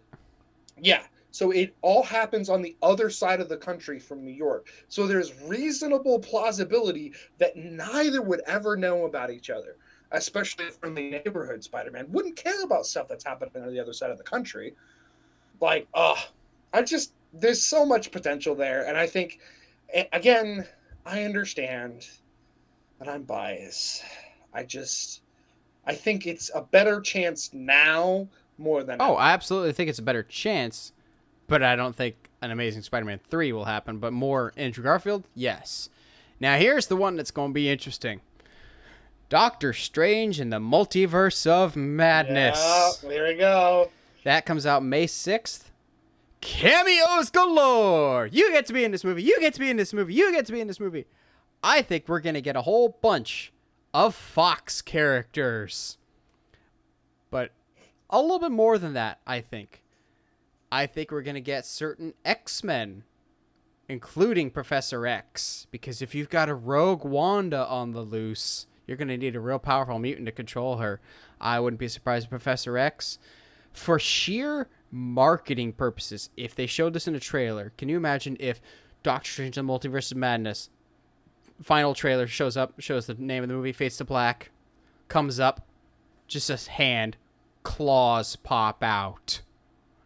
I'm not saying Hugh Jackman's Wolverine is going to be in Doctor Strange, but I'm saying Hugh Jackman's Wolverine is going to be in Doctor Strange in the Multiverse of Madness in the Wolverine suit. Yes, I'm accusing... Which one? Hold on. Which one? What do you mean, which one? Which suit? Are you doing blue and yellow? We doing brown and black? I'll say the brown and the yellow. Yeah. The brown and the yellow. But Hugh Jackman's Wolverine will be returning. But he's not the only one.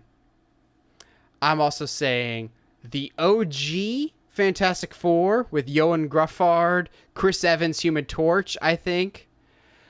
Chris Evans, Human Torch would be perfect. Oh my gosh. I think the original Fantastic Four. I think Deadpool, because Deadpool would make a lot of sense after, especially how Deadpool 2. And here's the one I'm going to shock Josh with. If we're messing with dark magic, we're going to need a demon. We're going to need a Ghost Rider. I'm down. I'm down. Absolutely. My brain was like, but Etrigan is DC. Ooh. I have some Could strong you imagine DC they ones start later. doing DC crossovers using the multiverse? Like, oh my gosh. I will say, though, insane. In our lifetime, I think we'll see a DC Marvel crossover movie. I really do. But no, I think Ghost Rider shows up in this. The Nicolas Cage version. I don't think Cage himself will be in it. I think he'll be in demon form the whole time. But I wouldn't be surprised if Ghost Rider shows up in this. So yeah, I think we're getting a whole bunch of cameos. Classic Fox characters like X-Men. I think if we're getting Professor X, it'll be James McAvoy and not Patrick Stewart. But oh my God, can you imagine how much people freak out if it's Patrick Stewart? Fantastic Four, Deadpool, and Ghost Rider. You got my brain moving now, right? That's always dangerous. Absolutely. I actually really like the idea of of the Scarlet Witch, our Wanda, taking place of Jean Grey. And she's training alongside Professor X. Like, that would be... I like that idea a lot more, and maybe it's because I don't like the Fox version of Jean Grey, but like just that idea of like she is magical, but like she's also kind of telepathic in a lot of ways, so it would work. I don't know. I just like the idea of our Wanda being taking the place of Jean Grey, which makes sense because our Wanda does have a tendency to be more good than bad. So, also, I said earlier, I think a multiverse Wanda is actually the villain, not Yeah, I agree. Strange Supreme. But here's my biggest one that I saved for last in regards to Doctor Strange and the Multiverse of Madness. Wanda has a very iconic line in the comics. No more mutants. I think this movie's going to do the inverse. Let there be power. And that's how we're going to bring in mutants. I think she can either bring them in from the multiverse all to one location, so our universe has every mutant now, or I don't know how she could do it, but nature will select people to have a mutant gene in them. I don't know how. I think Wanda somehow will be the catalyst to bring in mutants into the MCU. I think they're going to play it. I think people are expecting that no more mutants moment because that's her power level. I think it'd be interesting if we inverse it and make it that she's the catalyst for the creation of all mutants going forward. And that's how we get mutants in the MCU. People talked about how No Way Home was how we introduced Toby and Andrew into the MCU. I think in the Multiverse of Madness is how we introduce the Fox characters into the MCU and the Marvel history books. Yeah, absolutely. I think, yeah, I agree with all of that. There's just so much possibility in that movie. I wouldn't be surprised if characters show up played by other people, so that haven't played them before or that we fan casted. It'd be interesting if Fantastic Four shows up, but it's like a fan casted. Michael B. Jordan. Yeah. Oh God, no! You put that thing back where it came from, or so help me. So help me. Hey, he was the only good thing about that movie. Miles Teller wasn't bad either. I don't know. There's a lot of things. He did not try. He did not care in that movie. But then again, when you get a fist fighting with your director, it's hard to care. Yeah, But with that being said, I think we'll get a full. I see no reason. This is much less a prediction, I guess. I see no reason that this wouldn't happen, but I think we'll get a full casting of the Fantastic Four by the end of the year. Yeah, same. I have that for my general predictions, but yeah, I think even into I think I would go as far to say as a cameo in something.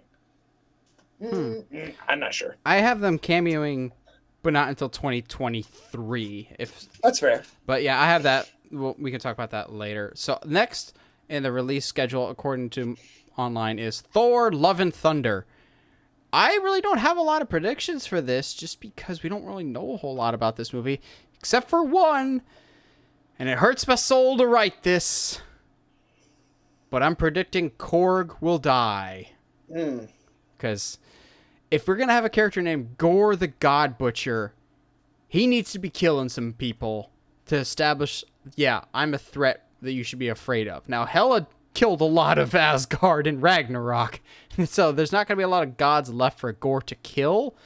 So if we kill a fan favorite character for a person that's kind of busy doing everything else in the world of Hollywood right now with Taika Waititi, kind of frees him up to do other stuff. Korg, Meek, I think could all be fair game. I don't think Thor himself will die. I think he's too big of a character going forward. And I don't think Natalie Portman's Jane Foster is going to completely replace Thor either. I don't think they're ready to make that leap yet. Chris Hemsworth, I think after Ragnarok, definitely got a second win to be in more things. I'll come up with another prediction. Valkyrie will find a girlfriend. I think. Aww. I think that's been hinted at by Kevin Feige. I wouldn't be surprised if that's where the Love and Thunder come in, or it might have something to do with Jane Foster. We'll find out. I got one. What if one of the gods that he kills is Beta Ray Bill? We would have to meet him first. Yeah, I know. meet him, fall in love with him, and then they kill him by the end of the See, movie. we can't I do not care for him. We I can't don't care meet for him. and kill someone in the same movie in order to have emotional impact. I don't think that'll really work. They did it with Quicksilver. I don't see why it's any different here. I didn't care that Quicksilver died.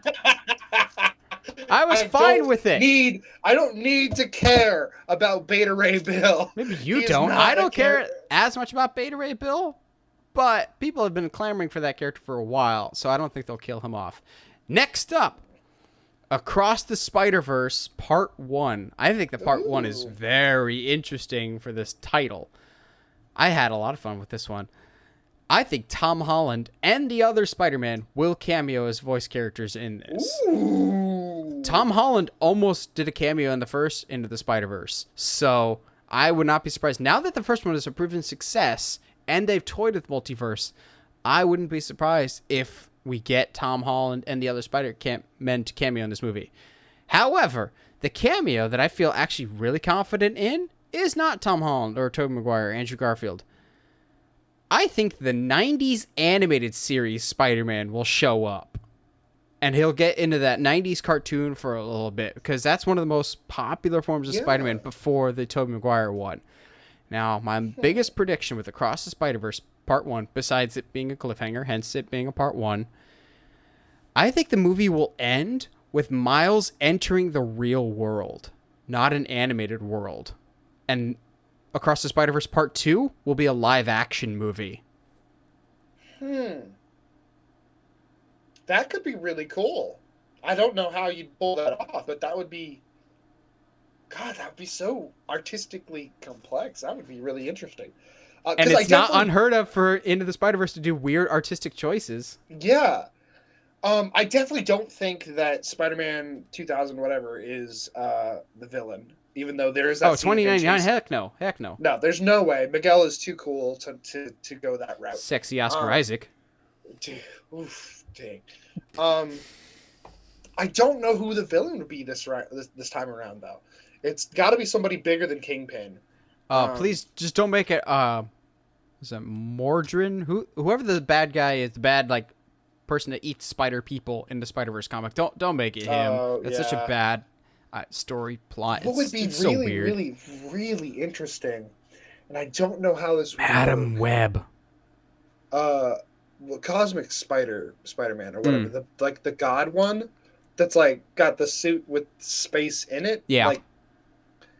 I don't know. You'd have to make him a villain somehow, though. I don't know how that would work. I'm going Madam Web is somehow connected into this movie. No, sure. Why not? Do you have any Across the Spider-Verse guesses? Not really. I think it's too early. That first trailer didn't really give me enough to really get the juices flowing. I really like that idea, though, of them Part 2 being a live action. It'd be even more interesting if it's a live action and in the MCU. That's kind of what I'm hinting to. Yeah. I wouldn't be surprised if it's a backdoor. Now, the last MCU movie, I don't think I have any MCU TV show stuff. The last movie that's coming out this year is Black Panther Wakanda Forever, which, it's a very tricky movie to go about. I think Shuri will take up the Black Panther mantle for now. I don't think she'll permanently have it. I wouldn't be surprised if she has it for a little bit and maybe it goes to M'Baku, or if they make M'Baku Black Panther going forward, because he showed in the first Black Panther, M'Baku could be a very good ruler.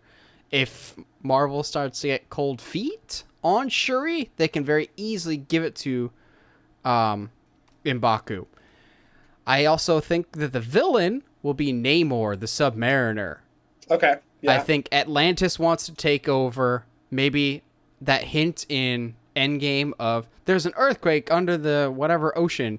It's like, what do we do about it?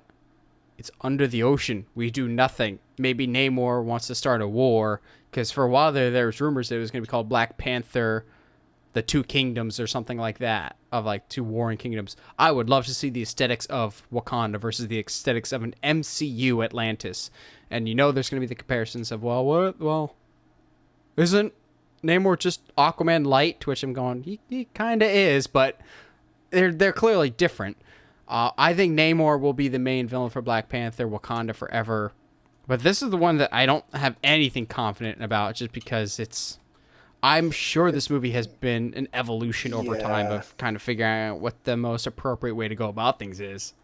The trickiest part I think is going to be how to write off uh, Chadwick Boseman's Black Panther because they have no way to film. It's gonna be interesting. It's gonna be very very interesting. I also have Shuri being the Black Panther. Um, I have it phrased in she will be the next Black Panther.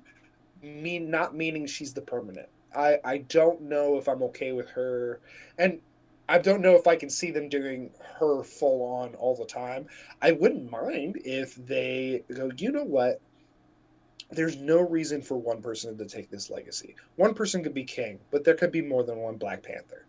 And having multiple people be Black Panther, maybe no more than like two or three at a time, but it'd be really really cool to be for them to be able to pass that mantle on.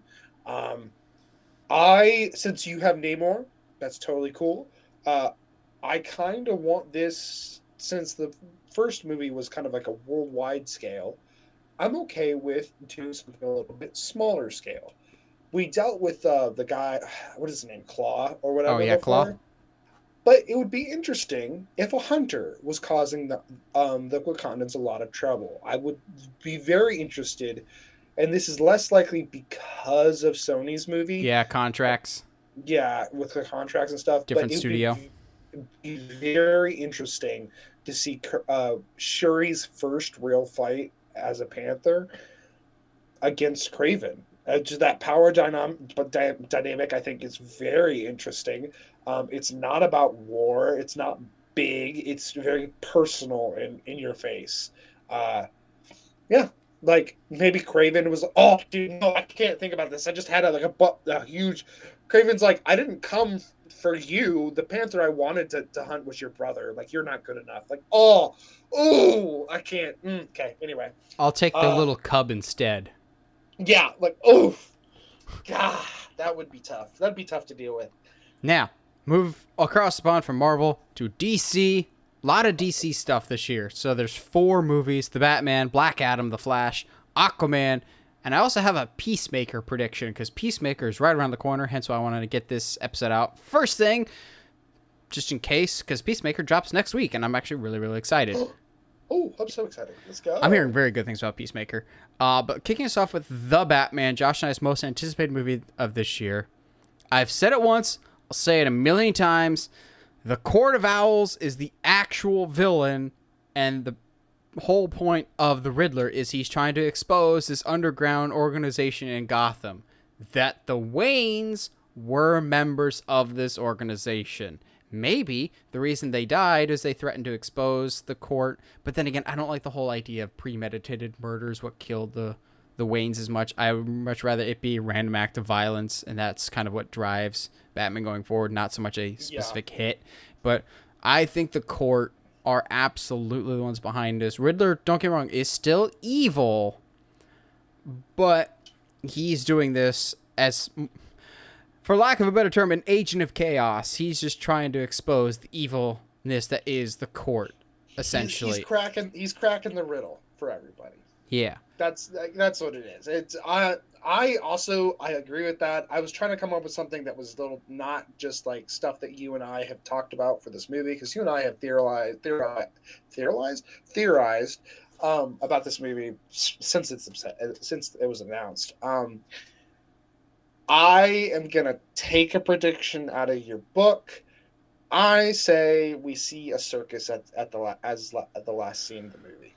Oh, sweet Jesus, calm my aching heart. Oh. There's just the line of from Catwoman was like, yeah, what can I say? I've taken a lot of strays. And the lady asking, I mean, I know it's kind of a joke, ha ha ha ha, in a way. You could be doing more. The lady's like, yeah, what do you do for this city? You don't do anything. But like that, I can also see him totally as adopting an orphan as a way to do good in the world, do good for Gotham. I don't know. It'd be very, very interesting to actually see a boy Robin actually grow into Nightwing, as opposed to we always seem to get the Chris end O'Donnell. characters. Yeah, we always seem to get, all right, this is what they are now. They're about to come to the thing that we've been wanting, but instead of seeing the journey from the very beginning, which would be very, very cool. Yeah, I don't think we're very far off from Robin. I think it's very, very close. It's just a matter of where exactly. Mm-hmm. But I think also we will kind of get a Batman Hush-esque moment. In the trailer, we clearly can hear that Riddler knows who Batman is. He's like, "You're not as smart as I thought you were, Bruce Wayne." Which I'm going, oof, oof. But I think Batman beats Riddler to that by doing what he does in the comic of going, basically, yeah, you know who I am. Fine. But if you tell anyone, what's the point of a riddle that everyone knows the answer to? To which Riddler just, like, is about to argue, but he's just like, dang it. If I tell everyone a secret, it's not a secret. And I'm not smarter anymore. I love that psychological approach. I would not be surprised at all if that's something that happens in this one. So you'd be like that small scene in the Harley Quinn cartoon when Joker finds out who Batman is. Where's my gosh dang electric car, Bruce? Such a good scene. Let's do. I wouldn't be. How do I say this? I kind of want to say that there's more rogues gallery that will be at least the very least hinted at in this movie. I wouldn't be surprised if we see some hints to Mr. Freeze. See some. Sweet Jesus, Mr. Freeze. Absolutely no hints whatsoever to Joker. I cannot stand. Sorry, I got a bad feeling about that.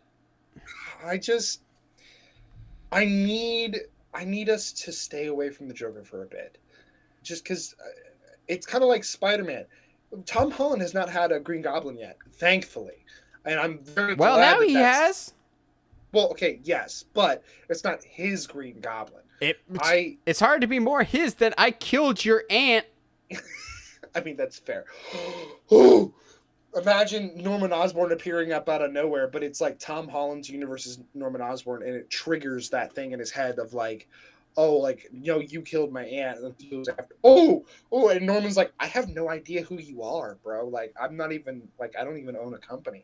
That'd be terrifying. Are you DeFriend or Defoe? I hate it. I know you do so much. So after the Batman, we have Black Adam, which is just weird to say that it's like finally coming out. It's finally here, boy. It just feels like it's been either in development or teased by Dwayne Johnson for a decade. Mm-hmm. So I think most of this movie, Black Adam, will be fighting against the Justice Society members. There's got to be some more evil threat that he's facing off against. If Black Adam is the good guy in this situation, there's got to be something a little even more evil. I'm going to say it's Vandal Savage. Okay. I think Vandal Savage makes sense because Vandal Savage, for those that don't know, is basically an immortal that's been on Earth for thousands upon thousands of years and cannot die. And I think that would be an interesting contrast for Black Adam. Like, Black Adam just straight up can't kill this guy. I think the movie will end, though, in modern times, a la, bad analogy, but go with me, Dracula Untold, of, like, you get most of the movie set in the past, but you end in modern times so that Henry Cavill can end cameo at the end. Because, mark my words, no matter what the Flash rumors are saying, we will have Dwayne Johnson fighting Henry Cavill's Superman. When Dwayne Johnson wants something, Dwayne Johnson gets something. Yeah, like, absolutely. That matchup is going to happen whether Warner Brothers executives want it to or not. The Rock will just make it happen. So I would not be surprised. He seems more preoccupied with fighting Superman than he is with Shazam. Like, I think Shazam versus Black Adam will eventually happen in, like, Shazam 3. But the fight that Black Adam clearly wants is Superman. So I would not be surprised, if at all, if that's the end credit that gets set up at the end of Black Adam. Yeah, I can see that. What would be very interesting is, I honestly wouldn't mind that. Have Black Adam fight Superman, have Black Adam almost, like, he get the upper hand on Superman several times, so that when Shazam and Black Adam do fight, and Shazam actually is able to overcome Black Adam, it's like, oh, Well, I wonder how Shazam would fare against Superman. Actually have that actual power dynamic going Or on. Shazam is able to beat Black Adam because Superman taught him how to fight Black Adam. Have Hey! Shazam be mentored by Superman. I'm down with that. Be like, I hey, have Superman he keep a goes for the secret that two he's a lefts kid. and a right. Watch for the overhook. Yeah. Yeah, Don't exactly. expose the That rib could be a lot cage. of fun. Vandal Savage, I think, is one of the only options I can see here, unless they're like, I just, I don't see them making him. I think the one reason I struggle with Black Adam as a movie is because I don't see him being an anti-hero. Even he's a villain. He took Yeah. this power and was like, "Oh yeah, hey, thanks, man," and went and killed people. Like, I just calling him an anti-hero feels really, really icky to me. So I almost want to say that he becomes the villain in his own movie, but I feel like that's complicated to say, especially when it's The Rock. Yeah. So next up, we've got The Flash, the controversy-ridden movie right now, whether it's the wiping away of the Snyderverse or whatever else. I do believe this will wipe away the Snyderverse, but not fully. I think it'll be partially wiped away, like the events of Batman vs. Superman don't happen, or the ending of Man of Steel will be changed, and we've already heard some rumors that the ending of Man of Steel might be changed in The Flash. But I think The Flash will change the direction of DCEU to be more optimistic going forward, because the Snyderverse, I know what his end goal was, but it still was not as optimistic as the characters deserve. And like Into the Snyderverse, whoa, that's a documentary waiting to happen. Like in the Multiverse of Madness, I think this is going to be cameos galore. Like Gal Gadot's Wonder Woman, who, thanks to social media, she may have tipped her hand that she is actually in this movie. I still think Henry Cavill's in this movie. I'm sticking with it. I don't care that people are like, Henry Cavill's done. I think Henry Cavill's back for The Flash. And I think we see in the trailer 2 different versions of The Flash. I think at least one of them is the actual villain of this movie. I don't think we have a reverse Flash in the traditional sense. I think an alternate universe Barry is the villain for this movie, and that's why we haven't heard anything about villain casting for this movie yet. I can see that. The other thought I had is that, like, we don't know what the villain is time travel itself, but Yeah. I had thought about that that other Barry is actually Impulse. There's somebody from the future, which I'd be honestly The future! Ezra Miller as Impulse makes more sense to me. It than really actually does. And I'm really okay with that. So that could be really interesting. I had a thought about Michael Keaton's Batman, and then it just disappeared. Did it die of loneliness? Yeah, just like Michael Keaton. So I'm excited. Yeah, God, what is with me with these jokes today, bro? Oh man. There's a lot. Like, I agree. There's gonna be Cameo City for the Flash. I think. I'm trying to think if there's anybody I could see. Chris O'Donnell as Nightwing. No, Michael B. Jordan's Superman, making not his, but the one that he's making. See, I think that's too far out. I think people will be very confused by that, because it's not. Who knows? It's still a long way off on that. Who knows? Maybe even seeing if some of the Titans characters showed up, or some of the Doom Patrol, just like as a quick cameo or something. I don't know how that would work, because yeah, I think anything is fair game, which I still would like some clarification on that. Is I thought for the longest time that Doom Patrol and Titans was the same universe, but apparently it's not. They're like, no, it never was the same universe. Then how come Beast Boy lived with the Doom Patrol and then left the Doom Patrol to join the Titans and never acknowledged the Doom Patrol ever again? Every season of Titans retcons the previous one. It doesn't matter. Yeah,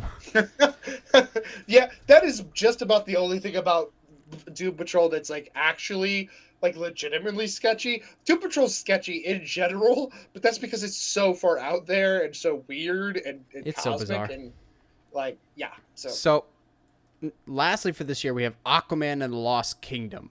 I don't have a ton for this, and I also have no evidence to support this, but Arthur Curry is losing a hand. How? We have not talked about this at all, and this is also something I said. I was like, I was like, Hook Hand is gonna be a thing, my dude. Hook Hand, and I think because of, I don't know how they'll explain it in the movie. Maybe just he's been underwater for too long. He's gonna have more blonde in his hair. I think he's gonna start looking more and more like the Justice League animated series. Which, oh heck yes, I think we're gonna get Hook Hand and slightly more blonde hair for Momoa to kind of be an homage, while not straight up copying the comic books. You got anything else for Aquaman? I'm trying to think. So they go up. Be interesting if they kill Mara. It's kind of interesting. They kind of hint at that they're going north to the North Pole. I believe it's North or South Pole. Oh my God! Aquaman kills Santa. It'd be interesting if they come across a Fortress of Solitude while they're up there, and that's the cameo from Superman. The problem is, if we exist in the Snyderverse, there's no Fortress of Solitude in the North Pole, remember? It's just that random ship in the middle of Metropolis. Oh, you're right. Boo! Which I've never liked, because then Superman doesn't have a fortress. And people are like, well, he doesn't need a fortress. Actually, you kind of do need a spot to get away from the world, especially if you're Superman. I think having the fortress in the North Pole makes sense. This is him. This is the way they... Aquaman picks up the fortress and just swims it. Bye, Superman. Hope you find your fortress. That could be interesting. I'm trying to think of anything that could happen up north that would be... It'd be interesting if... We finally get the polar bears from Superman Lives that cancels the script. I wonder... Oh, what is it? No, because he's been around for a long time. I was going to say, if he's not in Black Adam, if they accidentally dethaw Vandal Savage or something in here, but he's always around, so that wouldn't make sense. I don't know. There's a lot of cool stuff they can do with them going to the top of the world. So it's not Starro, because Starro's already done. Yeah, we already tried that. My only DC TV, Peacemaker. Now, I think this show is going to be balls to the wall. I think it's going to be one of the best shows of the year. That I think people are sleeping on how much James Gunn is going to introduce to the universe. I think he's already started to lay the groundwork for stuff that he wants to do going forward. And that's why I think Peacemaker will hint at or straight up introduce the Green Arrow into the DCEU. I can totally see that. I think Green Arrow would fit a little too well for Peacemaker, of a loud, brash superhero that would, I think, fit James Gunn's style perfectly. And he's also a niche enough character that I think James Gunn would absolutely love to do. We're already hearing, I haven't heard who specifically, but I'm already hearing some things of, there are some characters from DC Comics, some pretty recognizable characters for diehard fans in Peacemaker. I'm going, so you're saying there's a chance. Okay, but recognizable characters for diehard fans from James Gunn could mean Calendar Man or Calendar Man is in the Suicide Squad. I know, but you know what I'm saying though. Mr. Mixopiddleick. Bro, like for diehard fans could you imagine if Condiment King showed up? Like, oh my God. If that's the first person he has to catch. Dude. Oh my gosh. I would love an exchange of he's just riding some dinky skateboard while John Cena has to chase him on foot. You'll never catch up. Oh my God. And like, just, it's the worst possible puns, and Cena is just over it. Or I relish this opportunity to defeat you. He's like, is that your whole shtick? He actually like really likes it, and he's like, man, I don't know where to be this guy's best friend or punch him in the face. Like, that's like, oh, that'd be so great. Oh man, now I need Condiment King on Peacemaker. Yeah. So I've got two for horror, Scream and Halloween Ends. I'll get Scream out of the way because Josh does not give two squirts of piss on this one. No, I do not. I think this will be the first Scream movie where someone survives the intro. So Scream is known for killing off famous people at the beginning of the movie, like killing off Drew Barrymore at the beginning of the first movie, having Kristen Bell be a killer in Scream 4. I think this is the first Scream movie where the person at the beginning of the movie survives the actual encounter, just to keep things fresh. And then also to keep things fresh, one of the original cast members will be the killer this time around. And I think it'll be David Arquette's Dewey. Primarily just because I can't get that scary movie plot twist out of my head. And I think that would fit too well in a Scream movie. Plus, no one suspects Dewey. If it's not Dewey, one of the original cast members either has to be killed or be the killer. Just the way it has to be it. Courtney Cox could be both. That way she can die and be the killer. Death to those bangs from Scream 3. Yes. Now, Halloween ends. I don't have a lot for this. Allison will be the sole survivor. Like a Survivor Series match, Allison will be the only one that survives. However, we'll get good closure for Lori this time around. It won't be some stupid death like getting stabbed and falling into bushes. I think she'll actually have a proper death this time around. And the sheriff will actually die this time instead of, almost dying by getting stabbed with a pencil and then run over with a car. But that doesn't kill him somehow. No, Allison will be the sole survivor because, honestly, she has nothing left. Her mom died. Her boyfriend died in horrifically over-the-top fashion. Like, Michael, you need to take a chill pill. Cameron did not deserve that bad of a death. No. Good Lord. But that Halloween ends, I don't really know, just because they've said they're doing an actual time jump. So when it comes out later this year, the movie will actually take place in 2022. So I'm wondering how that 4-year time gap is going to go. They've said they're going to address the real world events. I'm going, I don't need COVID in my Halloween storytelling. That's just weird. But imagine... Michael survived because he's wearing a mask? No, imagine you're trying to run down the street, but nobody will come anywhere near you because of the pandemic. You're trying to ask for help. You're trapped in your house. It's fine. That story feels too forced. You just have Michael going... So my question and then to you just have somebody, don't breathe on me. So with saying that she's going to be the sole survivor, are you saying that Michael's dying? Yes. Like dead? Dead. How? I'm not sure, because Michael has experienced literally everything. He's had his freaking head chopped off, and that still didn't send him away. He hasn't been sent to space yet, though. Stop. No.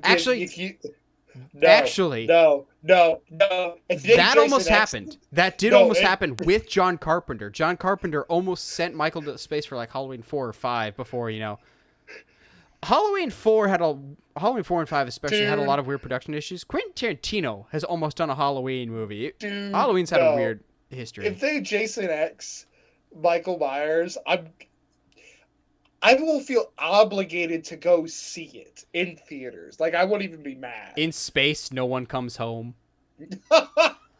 Stop!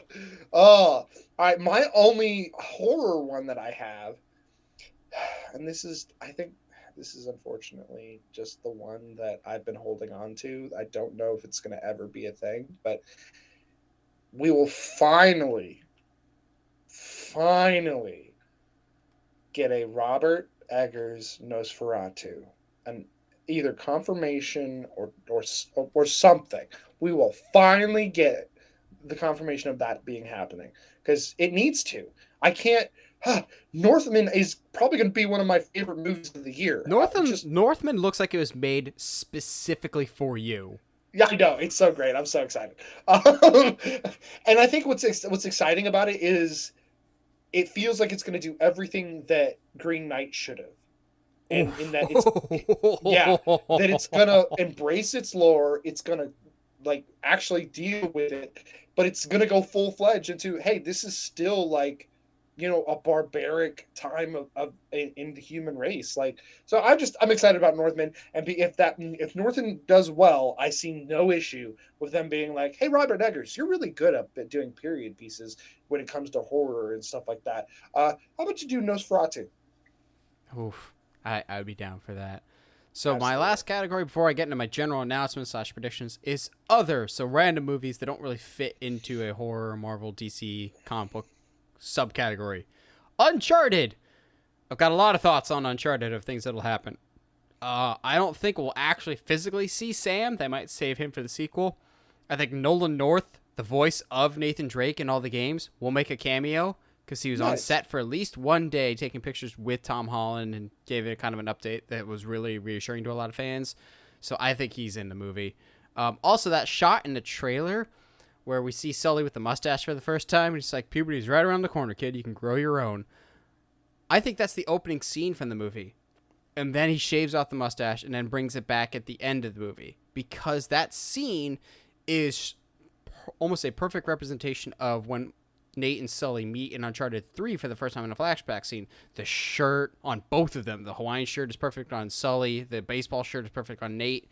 I wouldn't be surprised if that's their homage. So when we see them later in the trailer, it's like, aren't you a little young for a bartender? Aren't you a little old for prom?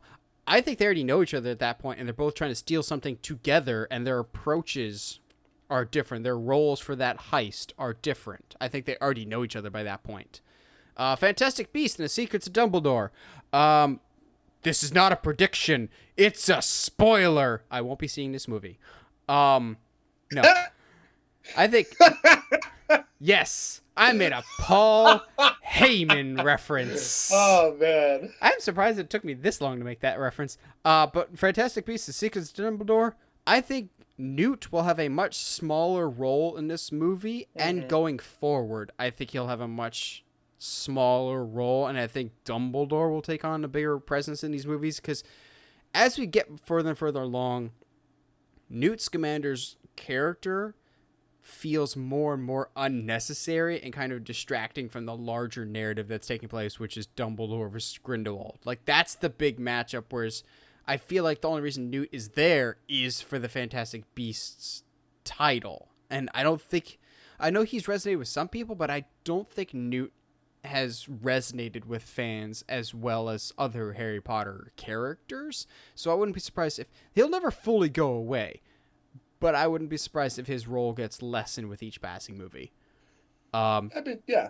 Jurassic World Dominion, I think it ends the current era of Jurassic Park movies, because they've said this will be like the end game of the Jurassic Park movies. And one of the original cast will die. I'm leaning towards Dr. Grant just because that actor has not been the biggest fan of the Jurassic Park franchise over time. Like, there's the running joke for Jurassic Park 3 of, like, there's no way or no amount of money that you can get me back into this movie. I mean Island. But he still shows up either way. So I wouldn't be surprised if Dr. Grant dies. Mission Impossible 7, another movie Josh is eagerly anticipating. Don't care. Because 7 and 8 were originally supposed to film back-to-back and are the final two movies in the Mission Impossible franchise, I think we're starting to gear up towards a big finale. So I think this movie will end on a cliffhanger, and knowing Tom Cruise, it might actually be a literal cliffhanger of him. Yeah. Knowing Tom Cruise, I think an actual cliffhanger might be in the realm of possibilities. They cut to black while he's like hanging by his fingertips on a cliff. You kid. I could see them doing that. Oh, I absolutely. could totally see it. I could absolutely see it. Also, we need some stakes in this. So I think someone's going to die. I have a lot of people dying in my predictions. I think we need to kill somebody that we're attached to. Someone that's been in every single Mission Impossible movie besides Tom Cruise, and that's Luther. I think Luther's going to die because he's the only one. Either Luther or Benji, Simon Pegg's character. But I think Luther would be more impactful because he's been in every single one. Now, lastly, for my other category, Creed 3. I think we're sleeping on Creed 3 coming out this year, just because that's one of those that's really easy to fly under the radar production-wise. Jonathan Majors, we know, is the main antagonist for this movie. Mm-hmm. I think he's playing Adonis Creed's actual brother, one of Apollo's legitimate kids. I think that would be a very interesting spin to take. That'd be very interesting, but also like, yeah, they'd have to explain on like where he's been in these past two movies. There.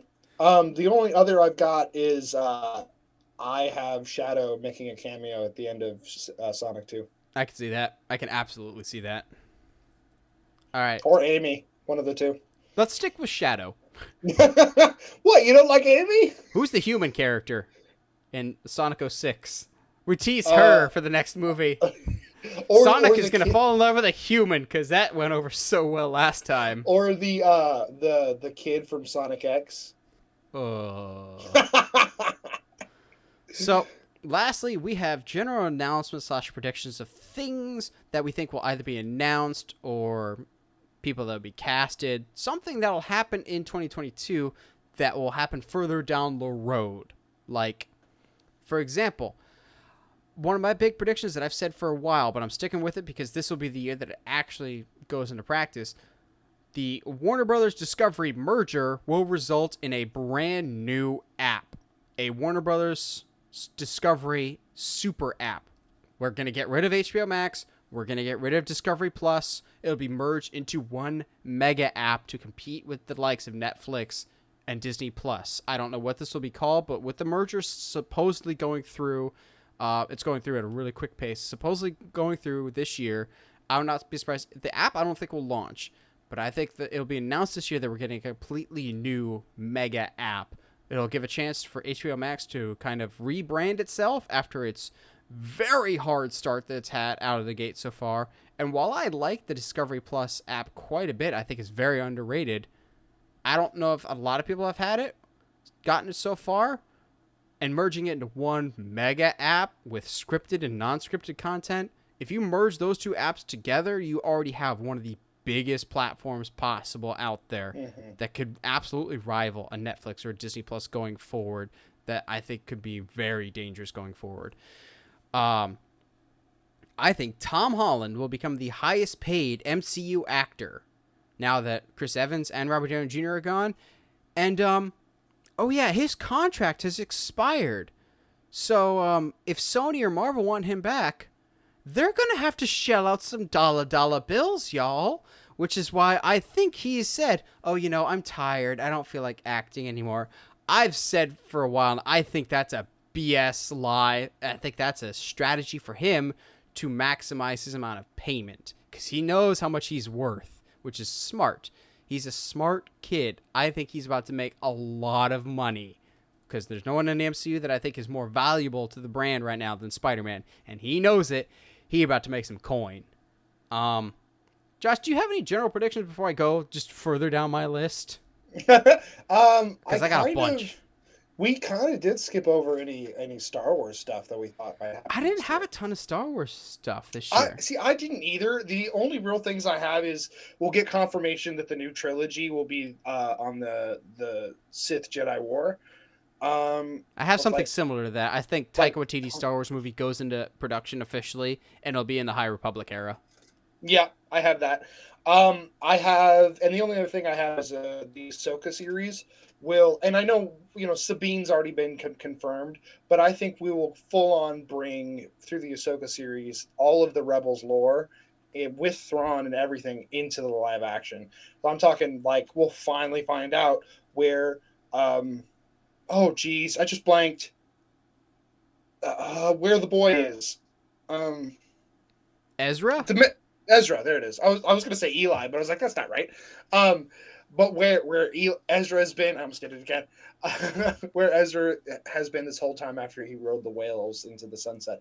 But yeah, I think we're going to full on bring all of the Rebels lore into the live action, which is not, I don't think would be that surprising, especially with Thrawn. Yeah, I'm down, man. I forgot, I do have one Star Wars thing, but it's not really content-wise or plot-specific. It's about Kenobi. I think Kenobi will be the most streamed Disney Plus content ever. Like, I think right now it's Loki, I think, is the most, like, popular show that they've ever done. I think Kenobi's going to blow that out of the water, which also means I think Kenobi will be the single most pirated show of all time. Because people are cheap and don't want to pay $9 for Disney Plus. But I think Kenobi will be widely popular. Now, do we think that we're going to get some Qui-Gon cameos? Yes. Because to my knowledge, Force Ghost, yes. Those have not been confirmed yet. They have not been, but I would not be surprised in the slightest because of what Revenge of the Sith said. Yep. All right. I don't have any more Star Wars stuff. I got a couple DC announcements. I think Dick Grayson will be teased in a DC movie. But the thing is, I'm not fully putting all my eggs in a basket that it's the Batman yet. I think it's either the Batman or Batgirl. I think either one is a very believable possibility just because of how much time Batgirl and Nightwing will have always been connected to each other. And I think you can only go so far with Batgirl without at least addressing Dick Grayson at some point. I don't think he'll be in either of those movies, but at least referenced or set up for future appearance. That being said, the Nightwing movie, which has stalled out since 2017. Here's my most out of left field. The Nightwing movie will find a new director and will start up again. I have no basis for this. I just think Warner Brothers, since we're getting movies like Static, like Blue Beetle, like Batgirl, of focusing on little characters, not little characters, but lesser known characters, riskier characters potentially, I think they might reevaluate this whole Nightwing movie. And Chris McKay's kind of busy with other stuff. So either he stays on or we move on to a different director and we start making some forward progress on it. This one is actually, of all my predictions today, the one I am the most confident about. A Justice Society spin-off movie will be announced after Black Adam comes out. I can see that. I think the reason why Justice Society is in the Black Adam movie with Dr. Fate, with Atom Smasher, with Hawkman, is to set the stage and kind of test if audiences would like to see them again. Because who knows what's going on with Justice League? But Justice Society, you can do completely without any of the core Justice League members, and you can kind of do your own soft Justice League there with Justice Society as a spin-off movie. I would not be surprised at all if that's what they're doing here with Black Adam, is testing the water, so to speak. I know I said this last year, but I'm going to stick with it again here. A new Friday the 13th movie will be announced. The legal issues just wrapped up, so now it's just a matter of Sean Cunningham and Victor Miller coming to the table to agree on something together, and I think that's a lot easier to do when you're not in a legal court battle with each other. It's not going to start production, but they're going to at least announce steps to be taken to work on a new Friday the 13th. I think the next James Bond will be cast. I don't know who it will be, but I think we'll at least cast the name. I don't think it'll be Henry Cavill as much as I would like it. I don't think it because I want it to happen. But I think the new James Bond will be cast. I think the Fantastic Four will be cast this year as well. And it won't be Emily Blunt and John Krasinski because everyone wants it. And the way Marvel works, they don't fall into the trap of fan casts other than Benedict Cumberbatch's Doctor Strange. That one was just too obvious. Other than that, Marvel casts who they think is best. If they think Emily Blunt and John Krasinski are the best, they'll go with them. I just don't think it'll be them. So be prepared for that, people, when it doesn't end up happening. This past year, we had 3 movies released on Netflix called the Fear Street Trilogy, which is 3 horror movies all as one trilogy that we released 1 week after the other. So 3 movies this Friday, this Friday, this Friday. So instead of a series, it was 3 movies in 3 weeks. I see more streaming services copying that model going forward. I think that's a really interesting idea of not releasing. It's an alternative to TV series. With TV series getting movie budgets, do 3 movies in 3 weeks type of thing. I think could be really interesting. I know Shudder already kind of does that. Or Amazon Prime does that in connection with Shudder type of thing. Speaking of horror, I think a new Creature from the Black Lagoon movie will be announced. It's one of the few Universal monsters that does not have something in active development right now. We've got the Wolfman. We've potentially got an Invisible Man sequel. Maybe. I feel like we've got a Monster Squad-esque movie. We might have a Bride of Frankenstein movie in the works. And last but not least, it's the one that I have no confidence in whatsoever, and it's more of a wishful thinking. Disney will announce a live-action Atlantis movie for Disney Plus only. As a Disney Plus exclusive, I think. So the weird thing is, the only reason I think this, 1, I want it desperately. 2, I think they have an easier time marketing Atlantis than Treasure Planet, which kind of sucks, but I don't agree with it. Yeah. I don't agree with that, but I think they might view it that way. But 3, if you look at the trajectory of the Disney live-action remakes, they kind of go in a spacing of like, all right, we start with the beginning of Disney Renaissance and then kind of work our way up over time.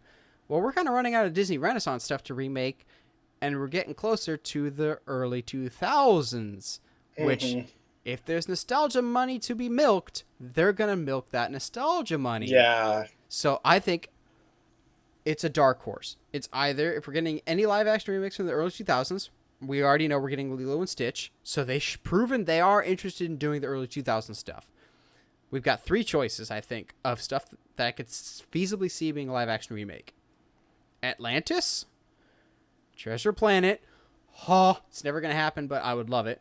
Or Tarzan, I could see being an interesting out-of-left-field pick. The question would be the legal battle of that. I don't know like how many hoops you'd have to jump through with Edgar Rice Burroughs or whatnot, because I know Tarzan's in public domain, so do you want to have it follow the trajectory of your movie or the actual Tarzan story or whatever else? But I think we're getting closer and closer to that era of early 2000s where Disney's going, all right, we've milked everything from the Renaissance. Let's milk some other stuff that we can turn into live action remakes that, we kind of botched the first time around from a marketing perspective. Yeah. Yeah. No, I'm absolutely. I think what's really odd to me is that we've got a Blue Beetle casting, but not a Static Shock casting yet. So I definitely think that's coming this year. I tried to look into it a little bit. Casting, not the movie itself, right? Correct. Okay, correct. Yeah, casting at the very least, and maybe even a synopsis or something to give us a hint of, like, give us more to taste, especially if they might even save it for fandom. I can totally see there's enough time between fandoms for them to have made that kind of decision. I also think I would. So I tried to do some research while you were doing yours just to make sure that I'm not crazy. But I want to say like a Constantine movie will be announced, but it will not be Keanu Reeves. It looked like the internet thinks that one was announced this year, but I don't remember that. No, there hasn't been. I don't remember that Constantine at all. Is coming to 4K supposedly.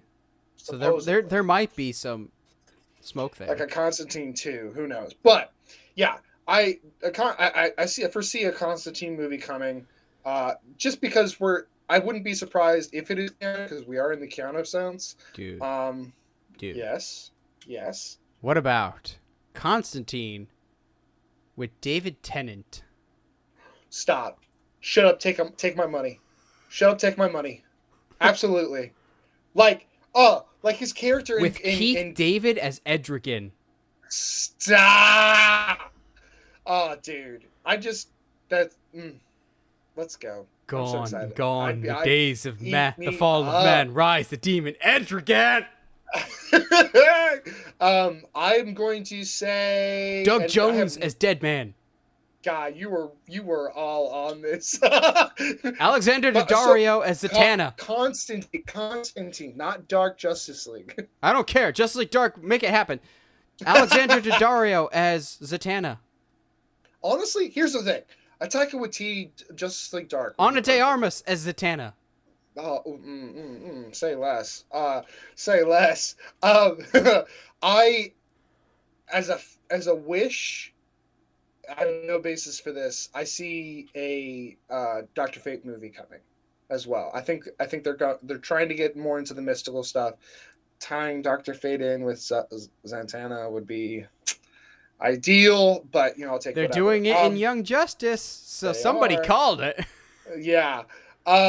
So, also, I think with Static Shock and with Blue Beetle, I would not be surprised if a movie version of the new updated roster of Teen Titans is on the way as well. I don't know. It's your turn to make that prediction. I made that one last year. It's your turn. I am going to say it will be announced this year. I'm really hesitant to say that because Blue Beetle's not even out yet. Because I made that mistake last year. Yeah, it is more likely once Static and Blue Beetle are out that will be a thing. But yeah. Let's see what else we got. I think that the Halo series is going to be absolute trash. Oh yeah, it looks cool, but it's too late. It's too late. They need to follow the books, and they won't. Let's see what else we got. I want to see. You know what? Let's go for it. I see a God of War movie being announced this year. Oh, movie or series? Because I could see a TV series. Oh, you know what? Actually, yeah, I can see a TV series better. Just like The Witcher has given me so much hope for book series and games to be made well. Yeah, let's do a God of War series. If it's done by Netflix, I'm not exactly against that. I'm gonna throw it out into the ethos. Batista's Kratos. We get actual, legitimate confirmation of not just Magic Treehouse, but also Redwall from Netflix. Actual confirmation. It will not happen because it's Netflix. It's not gonna happen. I'm putting it out in the universe, bro. I will one up you there. Do it. Impromptu prediction from me. We will get a new Narnia project announced that will go in active development this year. I thought Disney had said that they were going to do that. Disney doesn't own the rights to Narnia anymore. Netflix does. That's remember? Right. Netflix does. Yes. Okay. I was trying to remember. Because we had talked about it recently, but I couldn't remember if anybody had done anything with it. That would be cool. Honestly, I look to see in 2022 more projects based on book series, either movies, preferably shows. I think shows are the best opportunity for book series. With that being said, I'm putting this out in the ether. It won't happen because the fan backlashes would be too big. But a Harry Potter TV show being announced to be in the works this year. I don't think I'm that far off either. Here's the thing, Josh. That's actually been rumored for a little bit now on HBO Max. Yep. I don't think you're that far off, dude. Especially with the numbers that this Harry Potter reunion special has been pulling in.